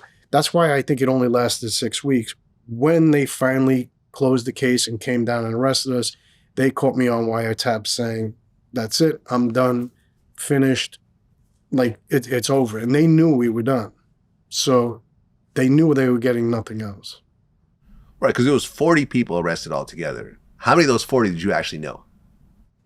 6, 7. That's what happens a lot of times. They'll bunch you in with people that you may not even... They broke us into categories, category A, B, and C. I only really knew people in category A, which they considered top tier. I never knew who any of these other people were. How is your mom and sister dealing with it? Because they were arrested as well. My mother's Those charges were dropped, right? What? No, they were pled. My mother pled to a misdemeanor. Okay. It was a misdemeanor. Okay. Probation and misdemeanor. And your sister? It was probation. It was It was one like they call an open felony. So it's a felony if you complete probation. It gets dropped to a misdemeanor and it comes off your record. That's your mom. Yeah. What about your sister? Same thing. Same thing. For one phone call conversation talking about, one of her friends called her and said, you know where I can get ecstasy? And she was like, yeah, Dave has some. Her boyfriend that was living with her at the time. And they connected where this girl got ecstasy from her boyfriend. It was retarded. I mean, going through prison, you said it wasn't that bad. I mean, you had no fights in prison at all? Not one. Was there any sort of like, hey, your dad cooperated and we're going to take it out on you or anything else like that? Or you know, because... No. I mean... But people talk shit. The warden, because I was in Buckeye, Arizona. I did state time and federal time. I started my sentence off in Buckeye, Arizona. I think I spent about 3 years there. Then I went to Tucson, Arizona. I spent another year or two there. So that's 5 years. And then I went to Victorville, California, federal prison. They transferred me out of state prison into federal prison in Victorville, California, an FCI, a medium. So over there, they have a maximum, a medium, and I don't know if they have a low or a camp there. I'm not sure. But they bust us out there. They stopped it. It was a lot after, my whole thing was over and done. I was away. People stopped talking about it. So it was quite a while later. So you ended up doing 9 years and some change? Or you did a little bit less? It may have been a little less. I do 85% of... Yeah, it's like 8.5 years, something like that. Yeah, 8 years. I lost some good time, so... Yeah. How did it feel to finally walk out of prison? It was amazing. It was an amazing feeling walking out. I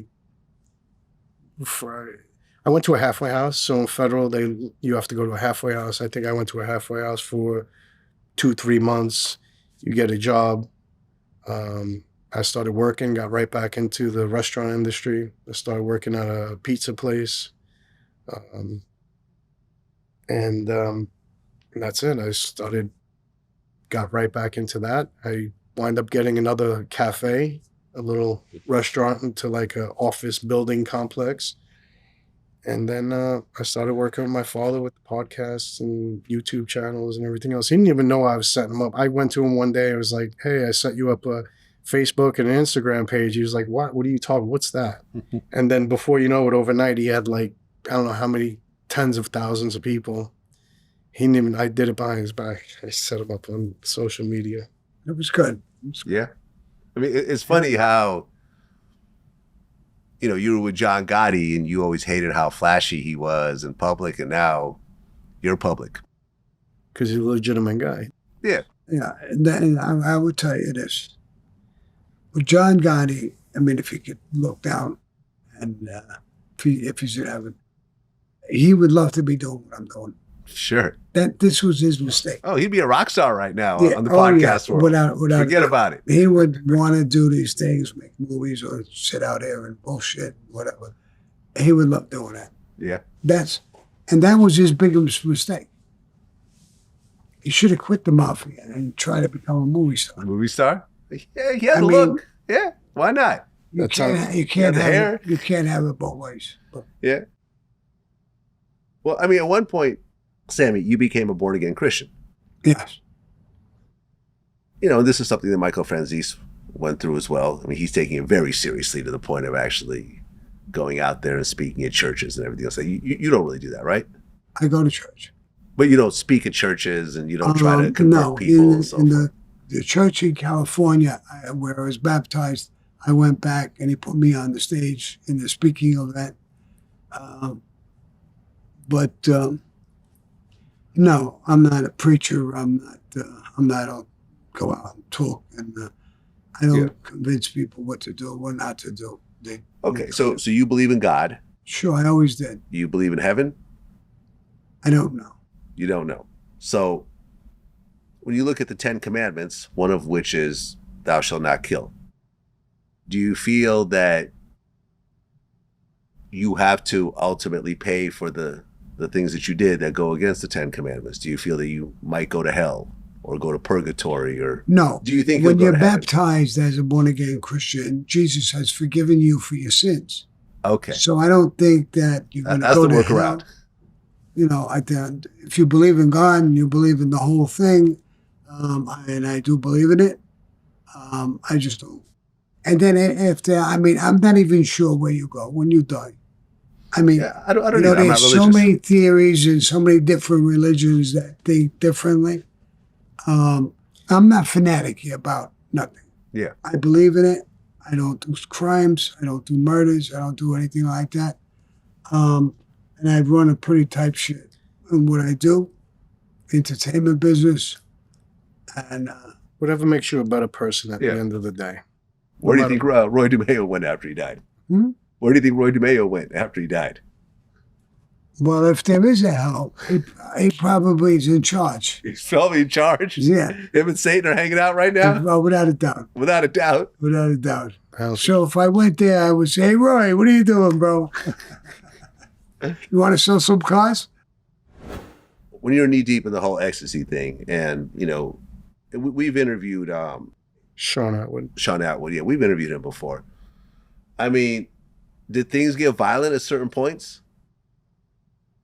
Yeah, most of the people I hung around with were aspiring cage fighters, and they were all into jiu-jitsu and MMA stuff.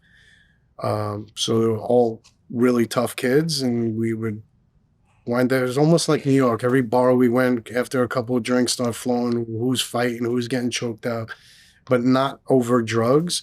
He was the only one that it could have got violent over drugs, and that would have been probably my biggest mistake I ever made.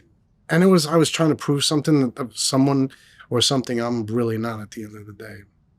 And when you look back at it now, do you feel that, do you regret what you did? Do you feel 100%. I still try to figure out what mentally made me do what I did. Like, I regretted. Yeah, I do. If you get trapped in crime or doing things like ego. Ego is if you let your ego rule you, you'll do things that are just not outside of your character over ego. Well, and also, like, we always say, I'm not going to be like my dad. And then you end up being like your dad, unknowingly. You know what I'm saying? Like, when I look at some of the things my dad did, I ended up doing them also, and I realized it after the fact that I even did them. I didn't go into it saying I'm going to be like him, but I ended up being like him. So do you think there's a certain degree of, like, hey, my dad set this high bar. I feel like I'm LeBron. I feel like I'm LeBron's son. He's this great basketball player. His son can't play basketball worth nothing. My father's LeBron, not bad. I mean, you know, he's not LeBron, but yeah. Well, I'm not him. So, but do you think there was some of that? Like, hey, I'm gonna be a bigger gangster than my dad. No, I never thought I'd be bigger, but I thought that I would have eventually got into that life. If he would, let's just say, for example, he never cooperated. He went to prison for the rest of his life. Could he kept me out of it? I don't think so. I don't think he could. They would have had to almost bring me in just to protect me, because I would have been doing. Not, he don't want me in that life. He would have only took me in to kind of control me. Yeah, but a lot of times these guys, you know, like Sonny Franzese didn't want his son in that life, but his son wanted that life. So he's like, all right, well, if you're going to be a gangster, let me show you how to do it. I think that's the opposite. I don't think Michael wanted in his life. His father brought him into that life, from my understanding. Yeah, that's what he says. Okay, maybe I got it wrong. My bad. And it don't matter. It doesn't really matter at this point. It matters that I'm starving. When your dad did cooperate, did you and him ever have a conversation about that as to why he did it? And the fact that, like I said, there are, you know, you don't know what the future holds, but you are concerned about potential repercussions of this because...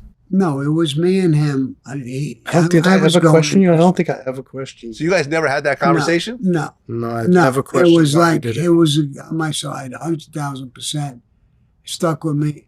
And he knew I was gone, and I was going to be gone for a while. He had to take care of his mother, sister, and whatever. And we went on together, but not to go into the life or do anything. this ecstasy thing was a bullshit thing. It was a tremendous mistake on his part, on mine. And, you know, it's just one of those things. But, you know, I always say a few things. He had a bump in the road, and he became stronger. A strong man becomes stronger. A weak man becomes weaker. He became stronger. Now I'm doing movies and all kinds of different things that I'm working on. He's alongside me, like, yeah, we're going to come here today. He's coming. And my daughter here, Mina. She's not my daughter. All right, she's complaining. I'm talking about her. She's my daughter. All right. I was going to say, I don't think that's your daughter. No, I don't believe I ever questioned him. You never questioned him at all? No, it was just like there was never an argument. And then there's a lot, I mean, question me is, I mean, there's a lot of stuff that John did, and I think he knows it all. Not only him, the rest of the world out there knows what happened. So you can question me all you want. The story is the story. What it is, it is. With me cooperating, if that's what you're talking about. Now, listen, I personally don't really have a problem with this. And, you know, like, one of the things that always struck me when I interviewed Freeway Ricky about this is that when he got busted, his plug told on him, cooperated, and this is the guy that they made hundreds of millions of dollars with. And at first he got mad, and then once the anger subsided, you know, a year or two later, he realized that cooperation goes with crime. You can't do crime and get mad when people cooperate. The two are hand in hand. You know what's going to happen. Yes, occasionally you get an outlier that's going to sit there and do 100 years and keep his mouth shut, but that's really more the exception than the rule. And even if one guy doesn't cooperate, there's 10 other guys that are willing to cooperate. Am I right? As long as they tell the truth. I'm going to give you an example. There's probably 4 or 5 guys in my case, my ex's case, that did cooperate. There was one of them that cooperated, but he told the absolute truth from start to finish. Mm-hmm. It hurt me, but it wasn't like the people that were exaggerating to try to get themselves off, to make it bigger than it was, to make their cooperation look more important than anyone else's. That I have a hard time understanding. If you're going to cooperate, cooperate, but at least don't exaggerate and tell the truth 100%. Did you have a chance? Because look, Sammy is the prize. You're not the prize. Sammy the Bull is the prize, right? When it comes to the feds, right? Yeah, but I was the bait. I was the bait. No, I understand that. You're the bait. He's the prize. Did you have a chance? Did they ever say, listen, fully cooperate against your dad, you can walk free? No, they asked him to cooperate against us, ops. Oh, really? But you never had a chance to cooperate against him? He never, no. That wasn't even an option. Never came up in a conversation. It wasn't an option for me. So you could have cooperated against your son? Against all of them, not just him, all of them. And you would have gotten what, a slap on the wrist? Probably, but I wasn't cooperating. Yeah. So it was a ridiculous fucking question that they asked. Yeah. And that was it. So. Well, Gerard, appreciate you stepping in this time. We've been in communication the whole time, really. It's been a pleasure. I watch all your stuff. Thank you, man. Thank you. You do a great job. And congratulations on the both of you building up a successful YouTube channel. This is not something that's easy to do. No. As someone who's done it, and I see a lot of people trying to do it, and some people do, some people don't. I think that you guys took it seriously. It turned into a real operation. It's professionally shot. You guys planned it out. It's not just a guy talking to a FaceTime window.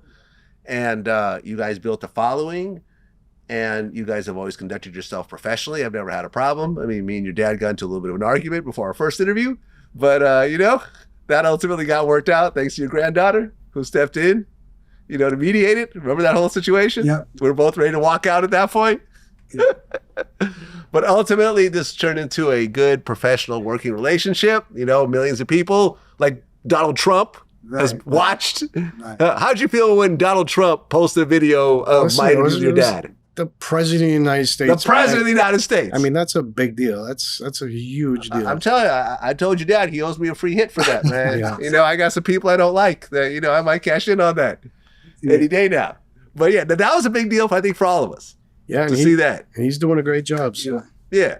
He is doing a great job. Appreciate you guys coming in. Until next time. Okay. Peace. Love it. Thank you. Adios.